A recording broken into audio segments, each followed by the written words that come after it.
So, Michael, some hilarious news that's come out this week. Well, it's very appropriate that there be hilarious news on Halloween. Game of Thrones writers Benioff and Weiss have left this the Star Wars trilogy that they were set to write. It was due to launch in 2022, but they've now signed an exclusive deal with Netflix, and there are only so many hours in the day. We cannot do justice to both Star Wars and Netflix projects. They gave that statement to Deadline. And it's hilarious how these guys keep on getting these amazing projects that people would die for, but just not having the time to do them.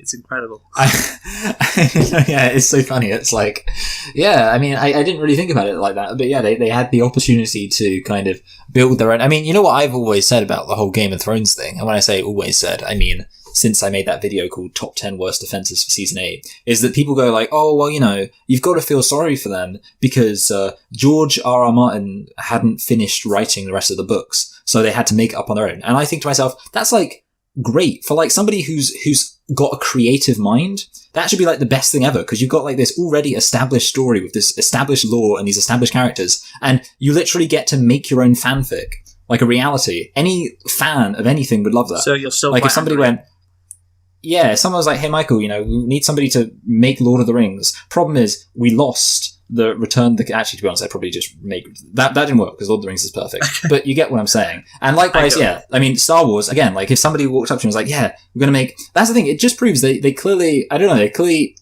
it's so weird, because you would think if you become a screenwriter, it's because you're a naturally creative person who thrives on being creative, and yet it seems like they just hate these great opportunities that anybody would just love. Why don't we make a Star Wars film? Yeah. Well, that's the thing. I said, like, people would literally die for the opportunity to do something like this, and they're just like, I haven't got the time, you know? Yeah, well, you know, you got to get that $200 million Netflix deal, which sounds very nebulous. I mean, I don't know. It kind of sounds like that's almost an excuse. Like, Star Wars is great, but we really want to do this Netflix deal to do Netflix things. Yeah, no. What does that mean? Maybe they can make that Confederate series they always wanted to do. Is that true? What, so like a series about the Confederacy and... Yeah, they're the good guys. That's crazy. Back up, chump, you know Biggie Smalls rips it quick and kicks it quick. You know how black niggas get. With the hoods, fatigues, with the boots, with trees. Flipping trees, making crazy trees. Hitting buckshots at niggas that open spots on the avenue. Take my loot and I'm bagging. Pimping hoes that drive Bobos and rodeos. Flash the roll, make a wet in they pantyhose. Damn, a nigga style is unorthodox. Grip the clock when I walk down the crowded block. Just in case a nigga wanna act out, I just black out, blow the motherfucking back out. That's a real nigga for you.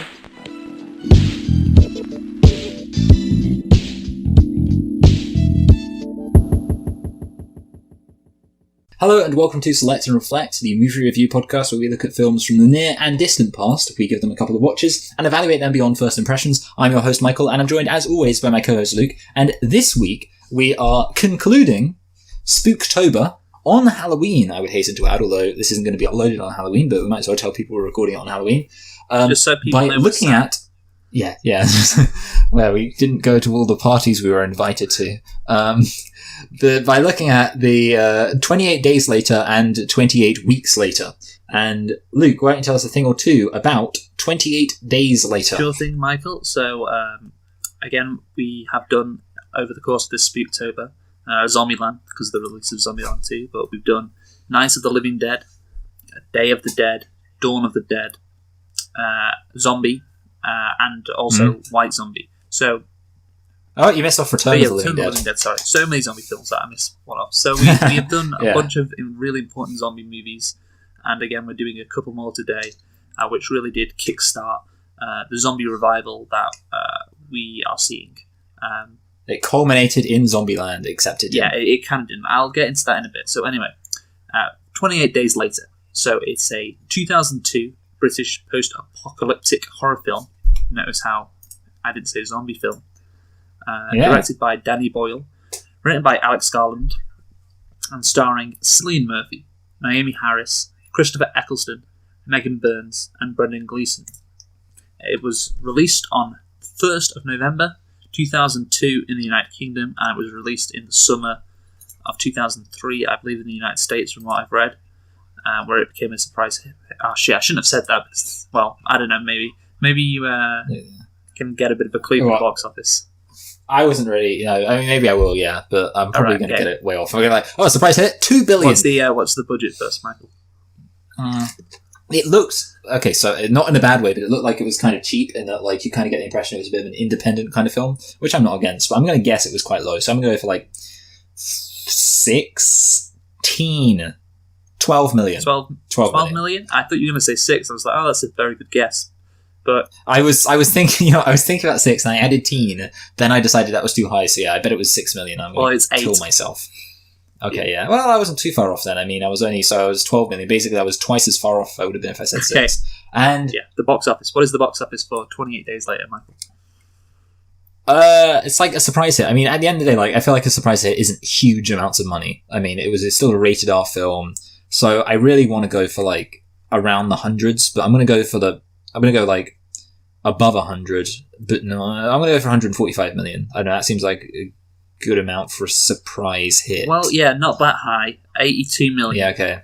So yeah. So it made back its budget 10 times over. But yeah, not that high. So yeah. Well, to be honest, actually, making back their budget 10 times over has been seemingly almost standard for a lot of these zombie films we've looked at. Like they've all, I mean, they're all important, doesn't aren't they, really. So, yeah. That makes sense, really. Obviously, that's it. It was a financial success and was one of the most profitable horror films in 2002. And in a 2017 poll of 150 actors, directors, writers, and producers and critics for Time Out magazine, it was ranked the 97th best British film ever. Of course, yeah, This is a British film. When was the last time we did a British film, by the way? I don't know. Probably when we did, I don't know, maybe The Descent last year. Oh, yeah, The Descent. Yeah, I feel like horror films is really where it's at. Yeah, because obviously they're cheaper to make. Yeah. Yeah, we just don't have any money here because we're such Europors. Yeah. Okay. So, Michael, did you like 28 Days Later? I loved it. I mean, well, yeah, I loved it. I always say love, and then I feel like that's just too exciting, and I want to take it back. But you know what? I'm just going to be an excited person. Just say I loved it. Okay. Oh, or at least I thought it was pretty good. Yeah, I'm not going to say I loved it, but yeah, I thought it was pretty good, I guess. Yeah, I considered it to be a fun time for the whole family. Okay. But do you have any nitpicks, Luke? Yeah, I do actually. I'm surprised. I think I have 4. Okay, I've only got 2. Yeah, I've got 4. So you go first. So the first one's a pretty obvious one, but he should have got like bed sores, and I guess generally speaking, I could also include as part of this everything about him having been in a coma for 28 days in a post-apocalyptic society. I mean, there are several things that you probably need to take care of someone in a coma, like giving them food, and I assume they don't need as much food, but it's only giving them some food, and like obviously they dump and stuff. But the obvious example would be bed sores, where they say like you've got to turn patients over. Because if you lie down in the wrong place, I don't know, you can really like mess yourself up. So yeah. And then number 2, so this one's, every single time I've watched this film, I've thought to myself, what is with that girl's random Australian accent? And it's been something which has bothered me in my head. She's always like, don't worry about it. I'm fine. Really. And I was just thinking to myself, Brendan Gleeson is not Australian. And it's been something, and I've seen this film like half a dozen times. And I've always thought, why does she have that Australian accent? And today I just realized it because I thought, I'm going to look it up. And the actress is Megan Burns. I was like, I'm looking it up. Maybe she's from Australia. She's not. She's from Liverpool, which is of course in the North of England. And that's when I realized what I think happened. I think because obviously Brendan Gleeson is kind of got a southern English accent. The film is set in London at the beginning.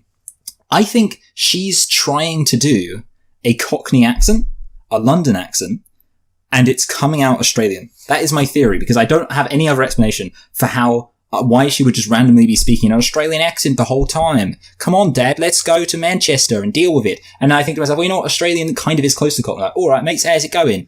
And so she's from Liverpool, just like you, Luke. And I mean, I bet if you tried to do your great Cockney accent, maybe it would also come out as Australian. But yeah, so all right, the main reason. Yeah, the main reason I'm like just so crazy about it is because it's something which has bothered me this whole time. And I literally, not like 20 minutes ago, I thought, I really want to find out what the deal is. And I realized, and I'm 99% sure that's why.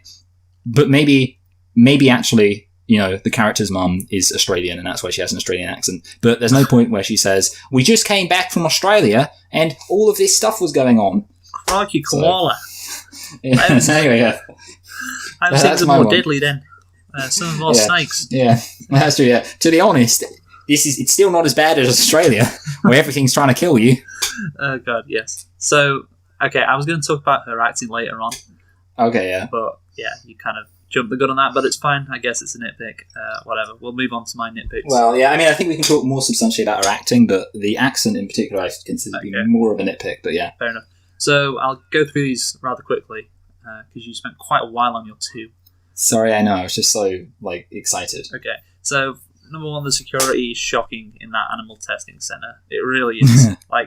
You've got a virus which is could literally kill the whole of the UK population, and the monkeys, literally, you've got, just one cage, and then you open that, and then they're released. And it's not particularly difficult to open that cage either, so there's some issues there. Next one. I don't know why at the beginning all the 3 characters have to stay in Cillian Murphy's house at night. Because they say, we won't get back to our base or wherever they were staying before the night comes on. I'm like, how long did it take to walk there? If you set off at 9 a.m. in the morning, surely you would get back before 4 p.m. And also he literally says he's considering going. Yeah, he says he's like, I could just walk it, as implying it's a pretty decent walk, easy walk even. And to be honest, I don't think London. I mean, at the end of the day, London is a very big city, but I don't think it's so big that it would take half a day's walk to get anywhere. Yeah, no, absolutely. The Pepsi product placement, bit on the nose. Well, that's funny because of World War Z, when there's also a really obnoxious Pepsi product placement. So I don't know. Good for them. Yeah, good for the brand, I guess. And last one, the zombies. They just stop running after all our 4 main characters escape in the taxi. It's like they're giving up. They chase them down, try to get them. They get in the taxi to drive off, and all the zombies just standing oh damn it, we missed them. Surely they should still be chasing them. Why would they not? Aren't they just consumed with rage and wanting to tear people to shreds? It's like they're the bad guys in a movie. It's oh damn it, we missed them. We're never going to catch them. I'm like, no, they should keep running after them. They shouldn't be concerned about how fast the taxi's going. So that was another nitpick. And that is it. So those are my 4. So let's get in, Michael, to just talking about the importance of this movie on 28 Days Later first before we continue. So 28 Days Later is credited with reinvigorating the zombie genre of horror film, as well as increasing the popularity of fast-moving zombies, while Dan O'Bannon's 1985 film Return of the Living Dead featured the first example of fast zombies. I know, right? By the way, we didn't mention last week Dan O'Bannon wrote that. Obviously wrote Alien as well. Oh no, maybe did we mention that? I don't think we did. No. No, yeah. Anyway, so Dan O'Bannon, he's had a big influence, particularly in the late 70s and 80s on sort of sci-fi horror. In general, so good for him. But he created the idea of fast zombies, and this concept was largely neglected in media until after the release of 28 Days Later. It was credited with starting a revival for the zombie genre, along with the Resident Evil franchise. So you've got examples like the 2004 remake of Dawn of the Dead. Two equally good films. Yes. Resident Evil and 28 Days Later. 28 Days Later afterwards, obviously, was followed by Shaun of the Dead, Black Sheep, Planet Terror, Dead Snow, Zombieland, which we reviewed a few weeks ago, as well as World War Z, which came out as a book in 2006, Pride and Prejudice and Zombies 2009, Warm Bodies 2010, and zombie-themed graphic novels and television shows such as The Walking Dead. The zombie revival trend lasted for more than a decade after 28 Days Later, before eventually declining in popularity in the late 2010s, where we are now. So here's the thing. I said, while doing Zombieland, Zombieland was at the start of the zombie renaissance. Between 2009 and 2014, I said those were the years given. But here's the thing. This obviously came before that in 2002, but I don't know. I feel like you had, obviously, Dawn of the Dead remake in 2004 and Shaun of the Dead. But after that, there's a bit of a gap from 2004 to 2009. And then you have The Walking Dead, which was obviously the big zombie piece of media that everyone talks about. Call of Duty Zombies, of course, as well. That came out around that time. So I still think, it reinvigorated the zombie genre, but I think there's still a bit of a gap between 2004 and 2009, I think. Because there were a load of kind of garbage zombies. So, for example, the Day of the Dead remake was in 2008, and that's not great. I think 2009 was when it properly kicked in. It was a little bit of like, okay, this, it's still in the public consciousness, but I don't think people, like, for example, there's movies which I mentioned, like Black Sheep, Planet Terror. Those aren't as important as The Walking Dead. So Planet Terror is actually pretty good. Yeah, I know. It's so do you know about like Planet Terror and Quentin Tarantino and how like basically how Quentin Tarantino released that film Grindhouse, which was like a double feature. The first half of the double feature is Planet Terror, and the second half is Death Proof. So there we go. Fair enough. So that's it basically. Just the background of this. Anyway, it was, as we can all agree on, a reinvigoration of the zombie genre. And before this movie, what was the last significant zombie movie that was released? Would you say, before this? I mean, honestly, I think you would say, I don't know which one came first, but Day of the Dead or Return of the Living Dead, obviously they're both released in the same year. Yeah, both 85, So we're talking about 17 years. Yeah. Yeah. I mean, honestly, the only other one I could think of which would come close, and that's not really up there, is Peter Jackson's film Brain Dead in 1992, which is only famous for the lawnmower scene where a guy comes in with a lawnmower and just kills all the zombies with it. That's great. Okay. Well, I think I've heard about that. Don't they try to keep the zombies inside the house? Yeah. So, okay, there's that. But but really it's not like... Yes. And it's not really considered... Well, it's kind of considered good, but in like a way. Yeah. It's not as significant as this movie, or important as this movie, or Return of the Living Dead, Peter Jackson film. So, essentially, it's an incredibly important movie in this genre. And so, let's get into the plot then. I haven't mentioned it yet. Basically, the plot depicts the breakdown of society following the accidental release of a highly contagious virus and focuses upon the struggle of 4 survivors, Murphy, Harris, Burns and Gleason, the actors obviously, to cope with the destruction of the life they once knew while evading those infected by the virus. So what do you want to get into, Michael? So I want to start with, I think, the decision to have it start with a coma, or have him waking up from a coma, because I think that's quite a clever idea, in that it's a good way of kind of introducing the audience to the universe, and I don't think it's surprising that that idea is then recycled in The Walking Dead. So basically, Cillian Murphy, I actually don't even remember his character's name, but that's fine. Cillian Murphy gets hit by a bus, apparently, or a car or something, and then he wakes up in a coma 20 years later, and zombies have taken over, and basically, I think the two benefits of that, I mean, it kind of means that we get introduced to this completely foreign world, and we kind of experience it the same way he does, which I think is quite good. But then also, it means that you can kind of avoid some of the dubious aspects of, and to be honest, they don't even really manage to achieve this anyway, because like you say, the whole breaking into the research facility was a bit silly anyway. But in theory, it allows you to avoid some of the less believable parts of a zombie apocalypse, like how exactly does the army with guns get overrun by a bunch of people who literally have to run at them and vomit over them. I don't know, but that's the obvious benefit. So but in theory, you avoid most of the nonsense. Yeah, you are right, and I think that that's a very good choice. It is, and it creates a really fantastic spectacle when he's just walking around London, and it's so quiet and eerie, and I do have a bit of an issue with the fact that he goes to Big Ben, just so Danny Boyle can show how barren London is, how convenient he goes to the most famous spots in London. On his journey, trying to find out what happens. Also, I have an issue with him. He only picks up a newspaper for 1 second. Surely you should be able to read about what's going on. And he's not really freaking out that much. Like, I suspect someone would, but I don't know. Maybe he's just... It's such a crazy situation. Maybe you just don't believe what's going on in front of your eyes. And the soundtrack and the atmosphere throughout those scenes at the start are really good. It's actually, it is a good sound. We don't have anything mentioned for the soundtrack actually, but it is like kind of it's quite a good soundtrack. It is. Like that particular theme. Yeah, the cinematography, the shots, it creates a really fantastic atmosphere.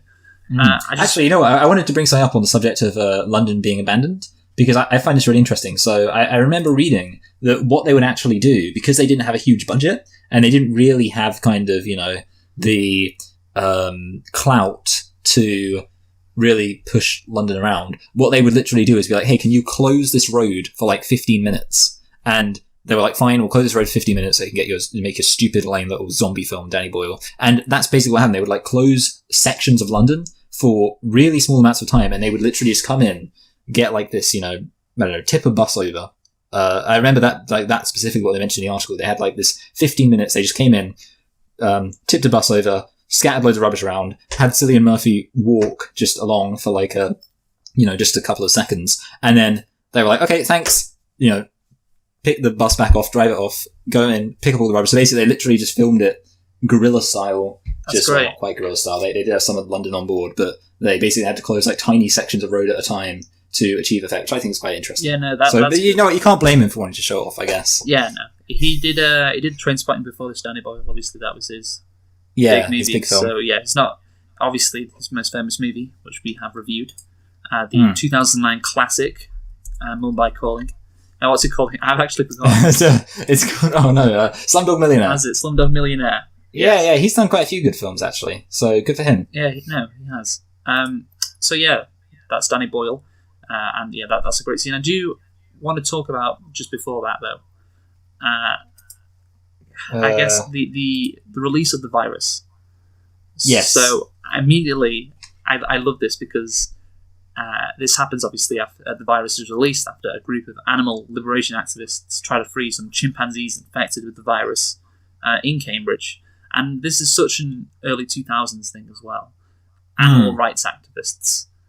Bloody animal rights activists. I know, wealthy middle-class people, used to care about that. That used to be their main focus before climate change came along. Yeah. And now Brexit, that's where all their energy is focused. But I'm not saying that it's wrong to care about that, I just think they should focus on bigger problems than individual issues that, will be solved if capitalism is dismantled. If they want to see real change, that's what they have to do, basically. That would be voting against their own class interests. So what you're saying is that the zombies should have been eating the rich. Yeah, exactly. I don't really have anything to say about that specifically. Like, it's a good thing or a bad thing. I like it because I was like, early 2000s. That was when animal rights.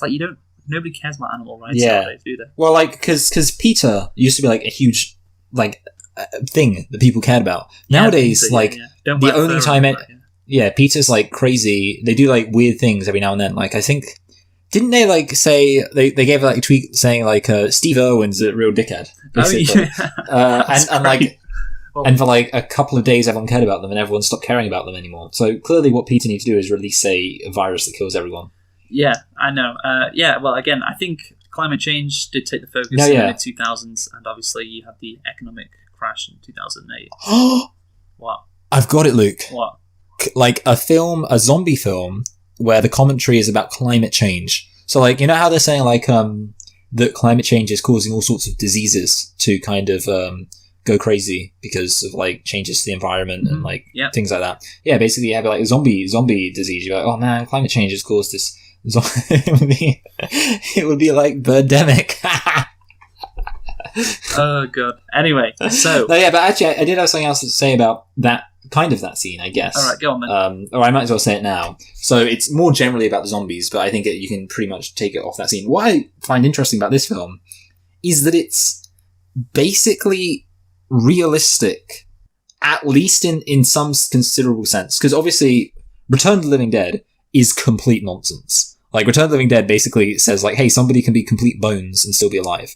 Obviously, that's idiotic. But then still so is Night of the Living Dead and all the other Living Deads. Why? Because the implication of those films is, you can take somebody's stomach out, shoot them in the heart, whatever else, and they'll still be alive as long as you don't shoot them in the head. Obviously, that's nonsense. This film, basically, you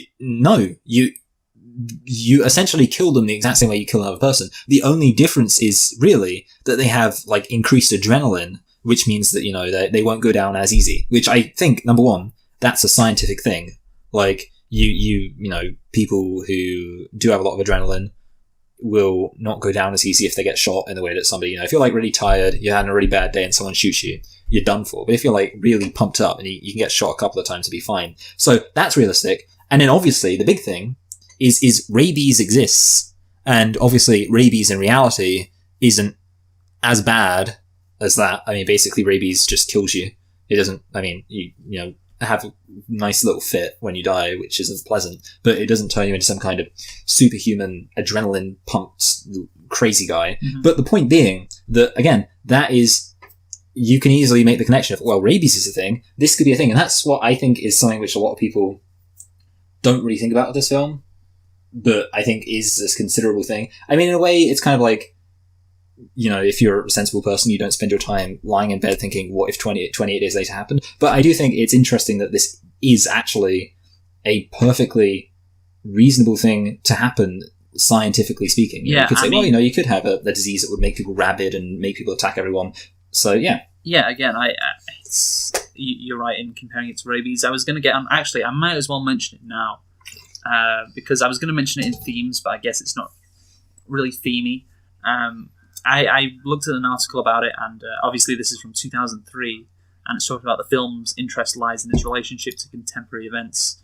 And it talks about the rage virus seems as uncontrollable as biological, chemical attacks or a suicide bombing.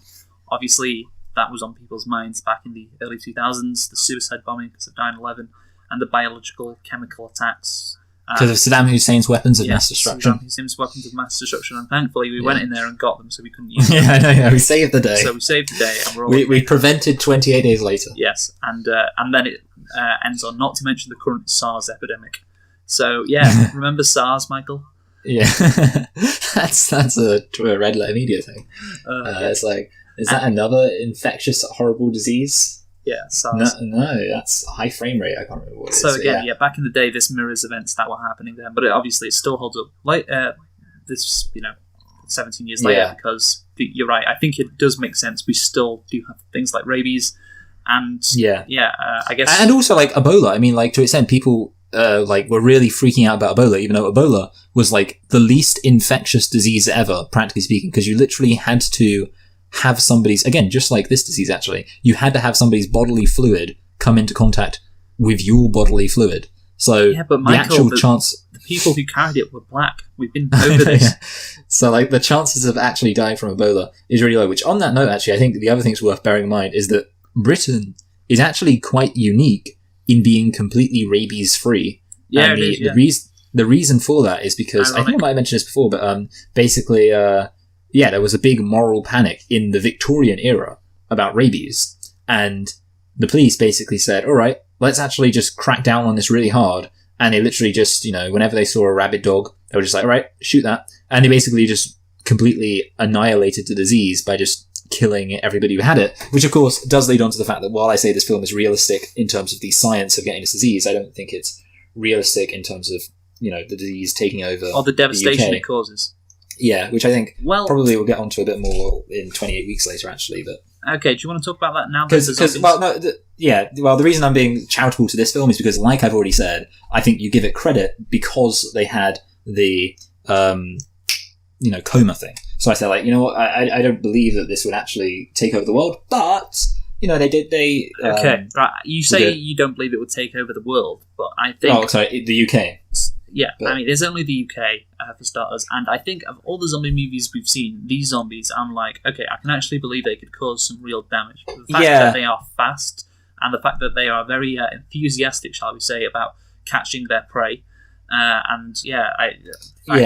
think you don't even need to be bitten. You can just be get some of their blood, like in your mouth or whatever. Obviously, what happens to Brendan Gleeson is some blood drops in his eye, and then he turns. That also can have an effect if you're trying to fight off a zombie and you hit it, blood spurts out and gets into your body.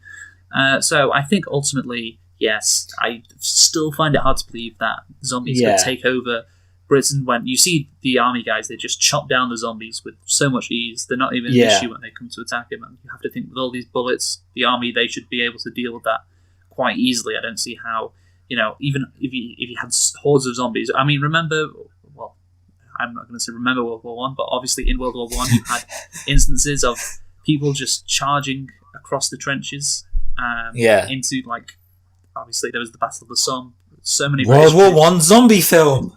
So many British troops died because it was just like, oh yeah, you're running at us. Well, we've got guns. We'll just spray and kill you all. Yeah. And I think that a similar thing would happen in real life if a zombie apocalypse ever did come to pass. It'd be like, it doesn't matter how many of you are. We've got unlimited ammo. We can just keep killing you. It's fine. So it is an issue. But I think of all the zombies we have talked about and discussed in the Spooktober, these zombies are definitely the most equipped at creating a apocalypse scenario. No, I think they are. They're definitely more risk. I mean, we should say, if you're being absolutely technical, Return of the Living Dead zombies would be undefeatable. Oh yeah, but they're so scientifically ridiculous. Yeah, exactly. And also, obviously, the film itself is ridiculous. But if we're being absolutely technical to Return of the Living Dead zombies, they do win according to the nonsense fairy logic of the universe they inhabit. Basically, the only thing I kind of had to say related to the zombies is I do think I didn't want to put this as a nitpick, not necessarily because I consider it a serious criticism, but because it's something which I consider is worth bringing up when talking about horror films as its own thing, which is stupid decisions. Again, I'm not actually going to go through specific things. I am actually, but just as an example, as I say, there's things like, for example, Cillian Murphy lighting a candle in his house when it's nighttime, and you would think, like, come on, you've got to realise that that's going to draw attention. Just things like that. I will say, actually, I did think the decision to hold up in a stately home was inspired. I mean, say what you like about those soldiers, but that's what I'd be doing. If it was like a zombie apocalypse, I'd be like, all right, time to head down to the local National Trust property because I'm going to be living it up I'm some kind of. I don't know how many around where you live. Yeah, I was about to say that because for me there are a huge. I mean, obviously I live in Buckinghamshire. I'm bordered by Oxfordshire and Berkshire and Hertfordshire, and there are a huge number of National Trust properties near me. Like something we actually have done at various points in our life is gone through periods where it'll be like, oh, it's the weekend. What should we do? Let's go to a National Trust property. And there's 24 within an hour round trip of us. Basically I would be spoiled for choice in this zombie apocalypse. I'd be like, all right, where should we go? Should we go to Wootton Hall or should we go to Towcester House? Well, actually, it was someone who lives in the Northwest, that place in Manchester where those survivors all went to, I could get to there relatively. That's a good point. Walk away. Anyway, I think that's the thing. That's what shit actually about living in the home counties. Basically, there's loads and loads of countryside all around, but you'd literally just have all the Londoners, all the infected Londoners coming out. So you'd be like, oh, imagine all those people, all those old people in Hertfordshire, voting for the Conservatives, living in their little villages next to the equestrian centre, and then they've just got to deal with all these Londoners coming out being like, all right, mate, can I eat your brains? Okay, yeah. So Londoners, they are disgusting, aren't they? I think I hate them. We can agree on that. But I think we should talk about now, are these actually zombie movies? Because here's the thing, they're never referred to as zombies, they're referred to as the infected, and Danny Boyle has said it's not really a zombie movie, and that's right, because... Yeah, did he say, in my mind, zombies will always be those things in Haiti giving Bela Lugosi a hard time? Yeah. Doing the wet work, I think Bela Lugosi is what Jordan Romero said. Yeah, so again, is this actually a zombie movie? Because it's not really... They don't seem to be zombie-esque, obviously, in the traditional sense. I don't know. Yeah, I think it's it's a weird thing. I think really we need the term Proto Zombie. I think that's going to solve all our problems. Okay. Because you've got kind of traditional zombie, which is, I think, slow moving, I guess technically dead, and maybe you can add to it some kind of weird rule about killing them.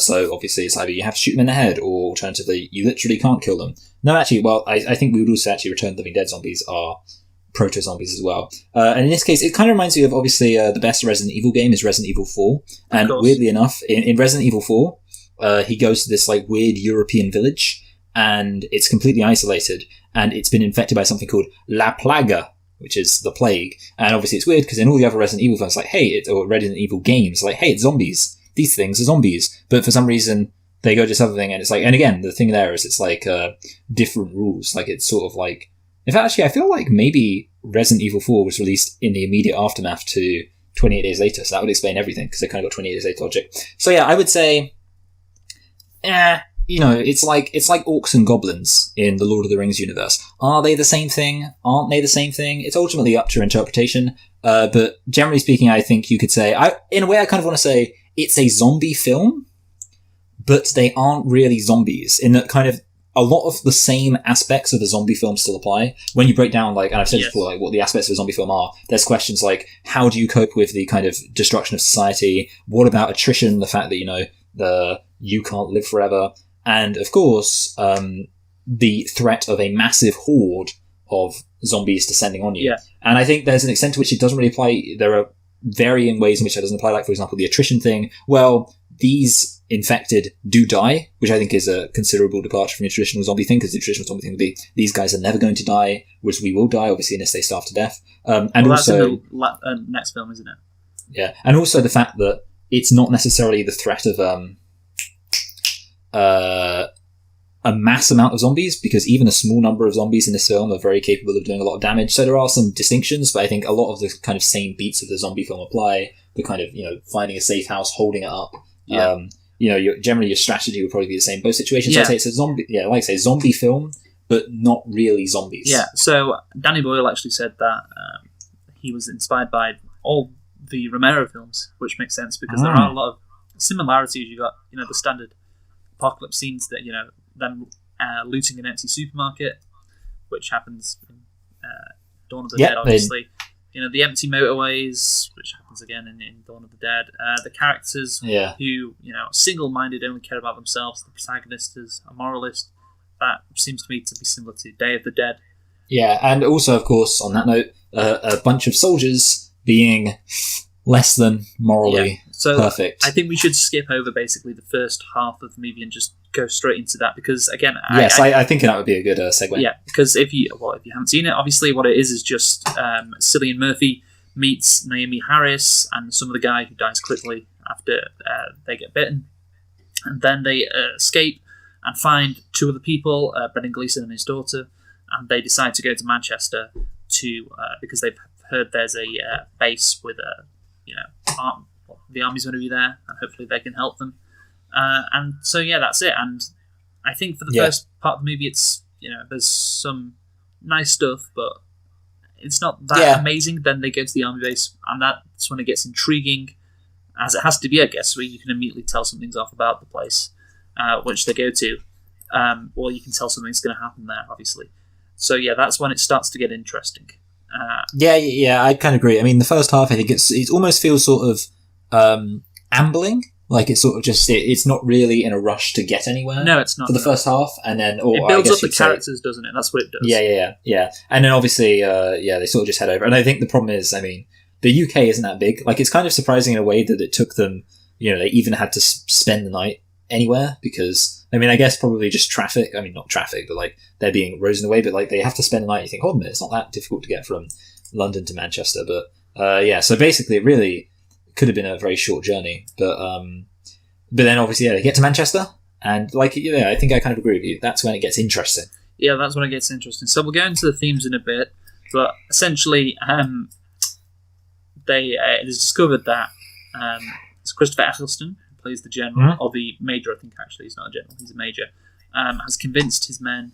Isn't it a commanding officer? I think at some point somebody says CO, which I think if I know my army, and I do know. Probably is. Charge, really. His actual rank would be major. Yeah, you know what? I think you're right. Yeah, do that on Luke. So clearly, you are the person who knows all about the army. Yeah, I know. I am. I'm just looking here. The remaining Major Henry West. Yeah, so he is. Yes. Okay. So anyway, Major Henry West has said to his men, "Hey, we can get some women. You've got something to live for. You can have sex with them, basically, and that will keep you alive. And we can keep going like that." And so obviously then it becomes a similar thing to Romero in that, actually, what's a bigger danger in these scenarios, or maybe not a bigger danger, but just as dangerous in these scenarios, are the people who are alive in this zombie apocalypse world, who, because of the breakdown of society and such, they can now do things like rape women. Which we'll get onto in a bit when we talk about the themes. But I guess that is another similarity, of course, to Romero in comparing it to Day of the Dead, in which obviously it's all about how humanity, they kind of fuck it up for themselves in that movie. By basically, just fighting, screwing around, and they all die apart from like 3 characters in the end. So I do have a problem with when obviously Cillian Murphy's like, no, you're not going to do that to these girls. I don't want to have them raped. I'm not going to join you. I'm against that too. What a white knight cut, am I right? Yes, I wasn't actually saying I'm against that. What I'm against is after that happens and he escapes and goes back to the stately home, he goes on this like mad charge, like with his shirt off, like, and there's some really lucky shit going on with this scene. Like he releases the zombie, and it just so happens that all of the soldiers in that stately home are cowards and don't want to kill it and just hide in cupboards or in rooms. So that's a big win for him. And the zombies don't find the girls that he's trying to save, because obviously the girls wouldn't stand a chance if the zombies came in. So he's incredibly lucky. It was an incredible risk letting that zombie go. I maybe thought he had to do it, but there's that. And then he's just like, killing all of these soldiers. Like, he's a trained old soldier. Like he's just goes completely Rambo. Rambo. He's like a bike courier. Like, how has he got all these skills to do what he's doing? I didn't get that at all. It's like, it doesn't seem like the kind of guy who would do something like this, and it just seems kind of out of nowhere. I think. So I was going to say, on the subject of him being lucky about the zombie man, I think it would have been better. This would compound the second issue, but we'll get into that. But I think it would have been better if he kind of would have been sort of shadowing the zombie guy. Like, so he shot the zombie guy, and it was kind of like, because obviously the zombie guy would be sort of focused on what's in front of him. I imagine when somebody's running around screaming, it's quite difficult to just quietly shadow them. And then obviously that way he could be like, okay, if it goes after the bad guys, then that's fine. And obviously, if one of the bad guys tries to do anything dodgy, I can, shoot them or anything like that. But then this way, if it goes after the girls, then I can shoot it, and that'll be fine. So that would kind of remove the luck element. Of course, that wouldn't remove him being absurdly skilled element, and of course just the ridiculousness in general of the soldiers not being able to kill the few zombies that are like, exactly. There's the black soldier who literally just hides in a corner, and he's got a gun. And he's like, I've got no bullets, and you're like, well, why? Why haven't you got any bullets, mate? Oh, and also on that note, actually, Cillian Murphy doesn't pick up the gun. Like, so he obviously, the guys come out to the what's it called place, and he kills one of them and takes the gun. You would have thought, like, if I was him, I'd take that person's gun, and then I'd kind of wait around for Major Henry West to appear, and I'd make sure I killed him, and then I'd kind of attack the place with my gun. And I still would probably die because I'm up against a bunch of soldiers. I would also probably do the zombie plan because you just got to. It's the only way. It's definitely a good way of throwing into confusion. But I think ultimately, there's no way around the fact it's ridiculously lucky. And tremendously. Maybe he's not even the most smart tactical person he could be. No, he's just a normal guy. If we're being brutally honest. Yeah, he's a bike courier, like we said, and like you said, he's like fucking Rambo in this scene. It's just a bit far-fetched. And then another thing which I have a problem with in that scene is at the end when he kills the bad soldier. I can't remember what he's called, but anyway, basically he bashes his head in and sticks some fingers in his eyes. Thumbs in his eyes, And then I don't know, Naomi Harris, I didn't understand what she was looking at until at the end when she swings at him, and it's like, oh shit, she thinks he's a zombie, or he could be a zombie, when it's like, well, he's obviously not. He's bashing somebody's heads in and sticking thumbs in their eyes. Like, he's not he didn't bite him at all. And I don't know how you would think he's a zombie. When that scene went on, I was just like, what the fuck? Like, come on, that's just so stupid. I will say, I liked an aspect of that, which is I liked.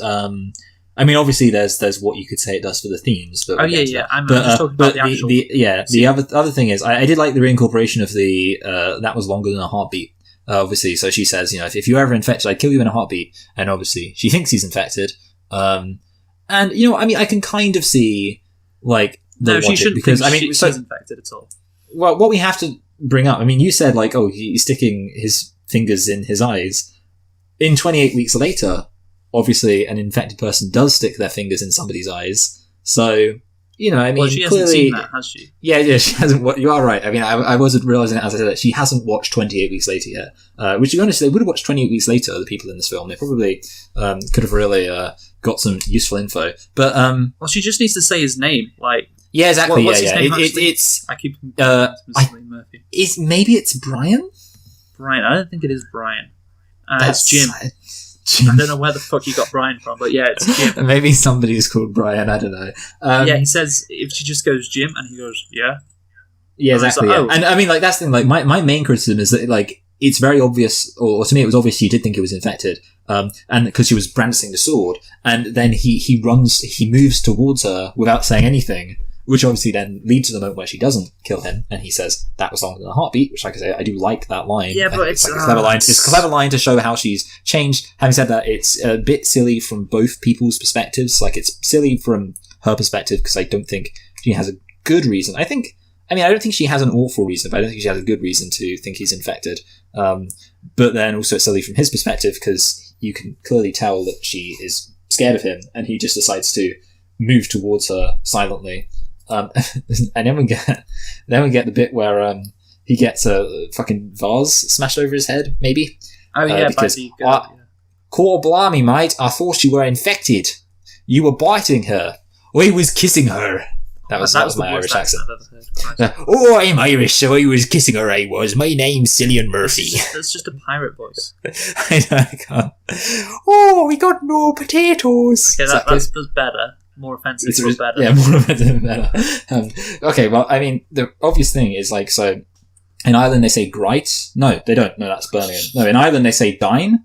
So they'd be like, you're going dine. Don't go up, go dine. There we go, that's how Irish people speak. Because in Birmingham they go, it would be great if you went down. Okay, moving on. Okay, yeah, thanks for that, Michael. Anyway, so I think we should now discuss the themes in this movie. Yeah. And obviously there's an overarching theme, which is that, you know, the true horror isn't the infected, but, you know, the people who put their own welfare over the rights of others. Human beings. Yeah, human beings. Like the Romero Dead movies, it's also a cautionary story about politics and, you know, humanism and all that. And often it's not flesh, you know, eating zombies you got to worry about, but also the zombies within. So it's just basically Romero stuff as well. Yeah, maybe the real zombies were the friends he made along the way. Yeah. Okay, so what do you want to talk about first? Do you want to talk? So I've got two themes. Okay, so I don't really know about. Well, shall I just tell you what they are first? Yeah, right. Yeah. Tell me what your so two obviously women's rights and social rage.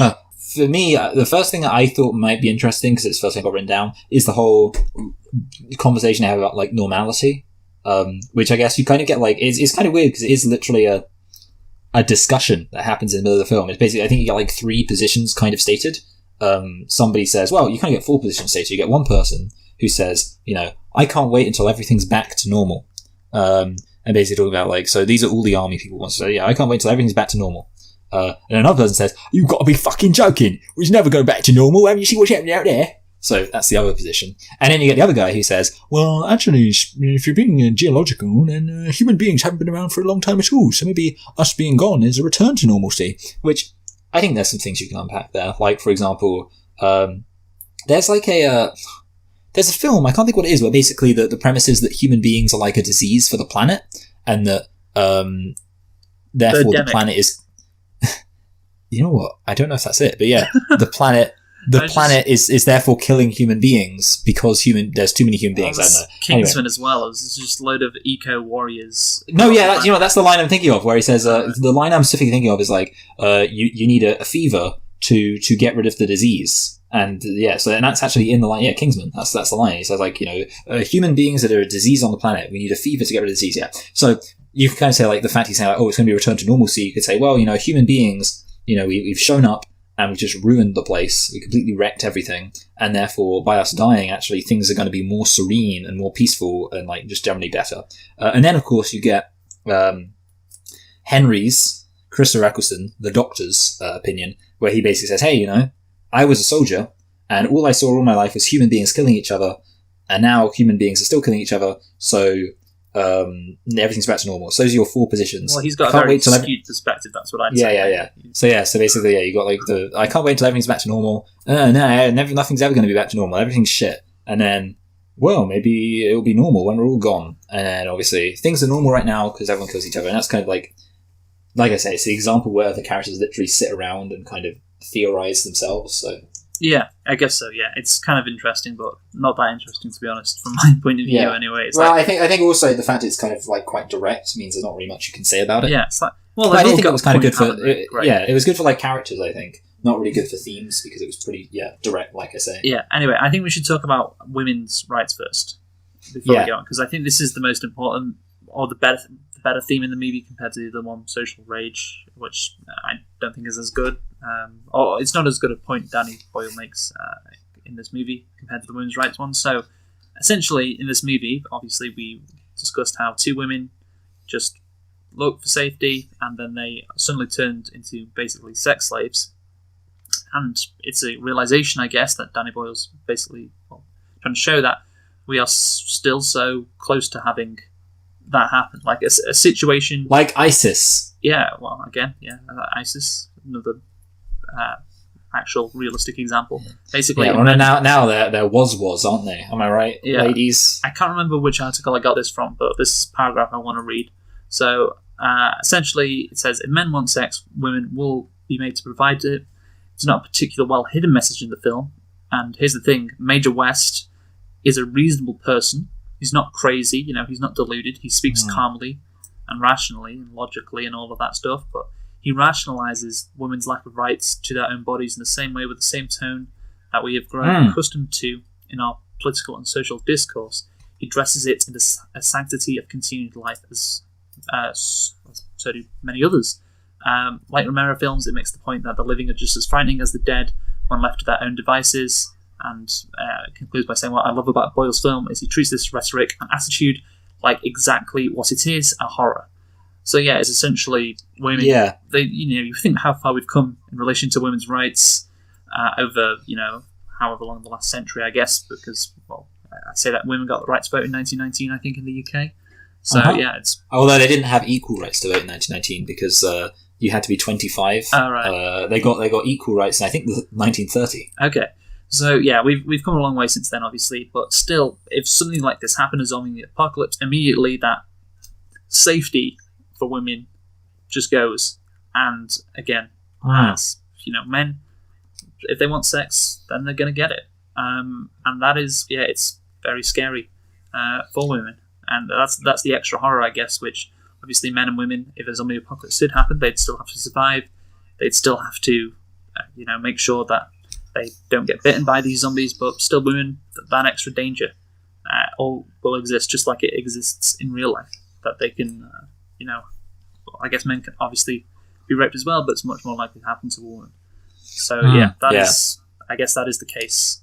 And the attitude, obviously, being around the sanctity of life, obviously men can't produce kids, so that attitude doesn't apply to male rape. It can be used to justify female rape, and it is done in this movie. So that is an extra level of scariness. Should we want to go off on that? A bit. Well, I mean, I did want to say, like, for me, so I kind of have some mixed thoughts on it in that. Okay. I thought the whole premise for it within the narrative of the film seemed a bit like unrealistic in that specifically he was like, this guy wanted to kill himself because he was worried there was no future for humanity. And you kind of think to yourself, you would think, like when you're that early on into a zombie apocalypse, you're sort of still busy focusing on yourself. No, I was going to point that out as well. I think it's far too early. Yeah, exactly. Yeah. So I thought that like aspect of it was a bit silly. But I will say, so obviously what you said about the fact that being a woman in a kind of zombie apocalypse would not, or any kind of apocalypse, or any kind of breakdown of society would not be great. It would not be great. Obviously, being anyone would not be great in some way because, people are likely to try and take things from you. Like, if you're a dude walking around in an apocalypse, people might try and kill you and be like, hey, we want to take your food or your medicine, or, maybe you've got a car and we want to steal your car, because it's every man for themselves. But then, of course, in the case of women, it's, people will be like, oh, I want to have sex with you, so that's going to happen. So yeah, I 100% do agree that basically in an apocalypse, it does seem likely that, and that says a lot about the fact that that's bad. I'm not gonna say, but that sounds bad, but no. What I also liked about this film, even though I've said it's a bit silly because it's a bit early on, I agree 100% with what you said about, or what the person you were kind of quoting said, about how he rationalizes it. And I think, like, that's a thing. I think that's... Well, it's what people do in real life. Yeah, so that is what you would call, I think, rape culture. The notion of rationalizing it, and obviously you get things like, she said she wanted to, but then, afterwards she told me to stop, but, it was just, like, I'd already got into the mood and stuff, It's like you get those rationalizations, and that's basically, like I say, what rape culture is. So, obviously, yes, I think it's kind of the fact that they relate it to that sort of weird, like, he was literally worried about humanity collapsing, felt a bit like I say, it almost seems like it should have been later, and that kind of is hard to take seriously. But the underlying point of trying to, like, rationalize it and say, like, hey, ultimately we're not being evil. You could remember, like, everyone's got to do their part. Like, the guys have got to defend everything. So, there's the least the women could do to put out a bit, like that kind of thing. I could see being the underlying used, point is something which I think it's very good. It's very poignant, and it's something that was kind of addressed in Day of the Dead when the general was making what was he saying to the... Maybe we should cut off his extracurricular activities and give the rest of us a shot at some loving. Yeah, exactly. Same stuff. Yeah, of course you remember. No, yeah. Word for word. But just... And also, of course, you get the line from... I actually can't remember the character's name, but the other scientist guy who gets shot in the head, where he goes, you better watch yourself. I mean, physically watch yourself. Yeah, no, I agree. So again, like, women just, in this situation, they just have an extra level of... Anxiety. Maybe too much of a team word, but yeah. Yeah, extra level of danger, and that danger can still exist in modern society, and it can be rationalized, by like, the sanctity of life. Like, I'll talk, I guess, about abortion in this case. Yeah. That would be an example, though. Yeah. Control over their own bodies, I guess. It's what they're there for, basically. That kind of attitude, which obviously does exist still to this day. So and obviously, like we said, I mean, we already brought this up, but ISIS. I mean, ISIS, yes, because that's the thing. I mean, did you ever see there was a TV show for Channel 4 called The State? It was more like a mini series. It was like 4 episodes about some people who join the Islamic State. And while I kind of thought, like, it didn't do a good job at actually exploring the psychology of why someone would join the Islamic State, there was basically a scene in it where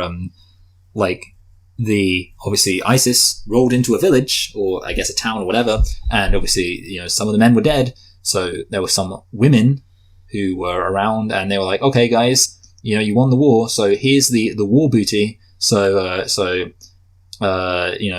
take claim, take charge of the women, take control of them, and take them to your bedrooms and stuff. And obviously, the women are like screaming like, no, don't do that sucks, please, no, I'm not 100% a fan of this.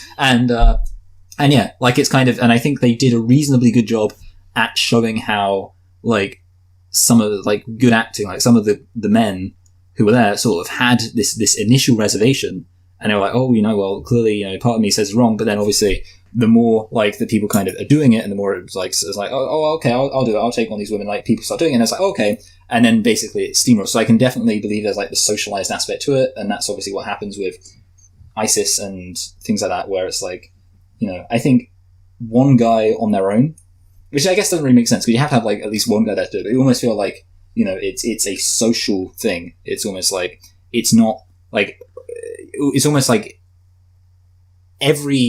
not every individual, but most individual men are like, okay, yeah, that's wrong. But each man, well, maybe not every man, but a lot of men have, like, a part of them that's like, oh, but, and then there's the rationalizations, and those alone I don't think are enough to override but it's wrong. But then, when you've got, for example, if we're talking about post-apocalyptic society, but if you talk about non-post-apocalyptic, you've got, like, politicians or messaging in the media and things like that, which is reaffirming those kind of, but maybe in this situation it's okay. Or like obviously Donald Trump's, they'll let you do anything, grab them by the pussy. Yeah, so. Yeah, okay. This point is relevant. So, yes, I think ultimately to sum up on that theme, women's right, I guess, yeah, it does address this issue of women's safety and attitudes towards women head on, and it, like other zombie movies just haven't done. Which, I credit to Danny Boyle. I think it's a very interesting, very good point that... he's so woke, isn't he? He's so woke. So I think we should talk about the next theme now, which is social rage, which I don't find as interesting. So this was from CBS. So when asked what the zombies represented, I assumed this was what he was asked. Director Danny Boyle said, social rage. There's a very specific social intolerance of each other. It's not just road rage. You get in hospital waiting rooms and you get in aeroplanes and airports. It seems to be a speed fixation. When it's not delivered at the speed desired, people just lose it. The culture of bigger, better, faster turns people against each other, he said, which he represented 3 victims who are trapped with this staggeringly fast monster. The late French existentialist Jean-Paul Sartre once declared hell is other people. Boyle said in 28 Days Later it shows the opposite. We'd love to be on our own and get rid of all our neighbours and people who annoy us, Boyle said. But hell is being all alone on your own. That's the real hell. 28 Days Later screenwriter Alex Garland, best known for his 1998 novel The Beach, saw the zombie epidemic as a form of paranoia inherent in modern society. In exact proportion to how safe they've gotten, people are increasingly afraid of street violence, of domestic violence and terrorism now. So yeah, it's just... and again, he says this, by the way, in this article as well. It's just going through a load of stuff about how zombie movies have, been about social commentary. All the Romero movies. But here's something I just want to mention, because we didn't pick it up, which I saw in the article, which is about White Zombie. In the midst of the Great Depression in 1932, cult favourite White Zombie used horror to address the subjugation of the working class. Bela Lugosi played megalomaniac? Megalomaniacal. Just say evil, man. Fuck's sake.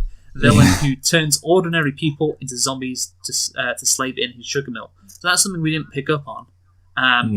To toil in their underground sugar caves. Yeah, it's like, it could be about the subjugation of the working class, but the Nazis didn't pick up on that either, because they let people see that in Germany, and I don't think I'd be a fan of that kind of socialist talk. But I guess... Well, actually, Hitler was a socialist. It's in the name. Yeah. So, there's that. So, anyways, back to 28 Days Later. Nevertheless, the film's real interest lies in its relationship to contemporary events, or how its plot can fit different political backdrops. And it's tempting to read it in terms of the world's current state of affairs. So, essentially, it's about... Danny Boyle says these zombies represent social rage. So people just angry at everything, and people, I guess, afraid of stuff. People bloody triggered. That's what it is. Yeah, people are triggered. People, they're so demanding nowadays, and little patience, and there's so much rage built up within us. Which again, I'm like, I'm not sure. It is kind of like we live in a society kind of thing. I don't know. It just seems. Do you think I'm being too harsh there? It's like, well, obviously people want stuff faster. That's of course that's going to be the case. Yeah. No, yeah. I mean, like, ultimately, I think it's another one of those kind of sort of themes or parallels society, which are very broad. Yeah, that's which the is like so. Modern society is bad. It's like, okay. Yeah, it's literally what it is. It's literally we live in a society. Well, that's what I just said. Yeah. Oh, sorry. Did Yeah. Well, you know what? I'll just cut out me repeating what you just said then. So. No, you can, because it emphasises my point. Because if you agree with it as well, even though you don't listen to what I'm saying, it's like, oh, well, we live in a society. It does feel like, okay, I guess people do want stuff quicker, and people do annoy us. I don't think it's that. There's much bigger issues going on in the world, to be honest, than people not being happy about, waiting in line at an airport, say. But, you need to be more specific. Otherwise, it just becomes, like a lie. Not a lie, but it just becomes like very vague. It's just like, okay, I mean, sure, people are angry, but there needs to be something more to it. Yeah, I agree. Yeah. Anyway, so that's that. I think we can both agree that theme that Danny Boyle wanted to explore wasn't that interesting. And I guess we'll move on to cinematography now. You want? Yeah, well, I just, to be honest, like part of it I was able to sneak in slightly earlier, which was the whole thing about how they filmed in London and all that stuff, which wasn't really to do with cinematography, but all right. There were like a few weird things, like did you see like the weird shot where they're driving and for some reason there's some really blurry flowers in the foreground? Yeah, I'm not sure. Yeah, that was weird. So yeah, and then I got this, I don't know why, so apparently I noticed this the first time, but I wasn't looking out at the same time. The aspect ratio changed at some point. That's what I've got written down, so I'm probably right. I didn't notice. Yeah. Well, maybe it just changed for one scene and I happened to be more switched on the first time I watched it. Anyway, what I put... sorry, yeah? No, I'm just going to say what I put for this movie concerning cinematography is just there are so many Dutch angles in this movie. Oh, yeah. So many. I think it was a thing around the early 2000s, like Dutch angles. No, yeah. I think so. That. Also, people were mental about, like, really intense close-ups in the early 2000s, but I don't think they have that here. Yeah, so and the action shots are like very jumpy and cutty.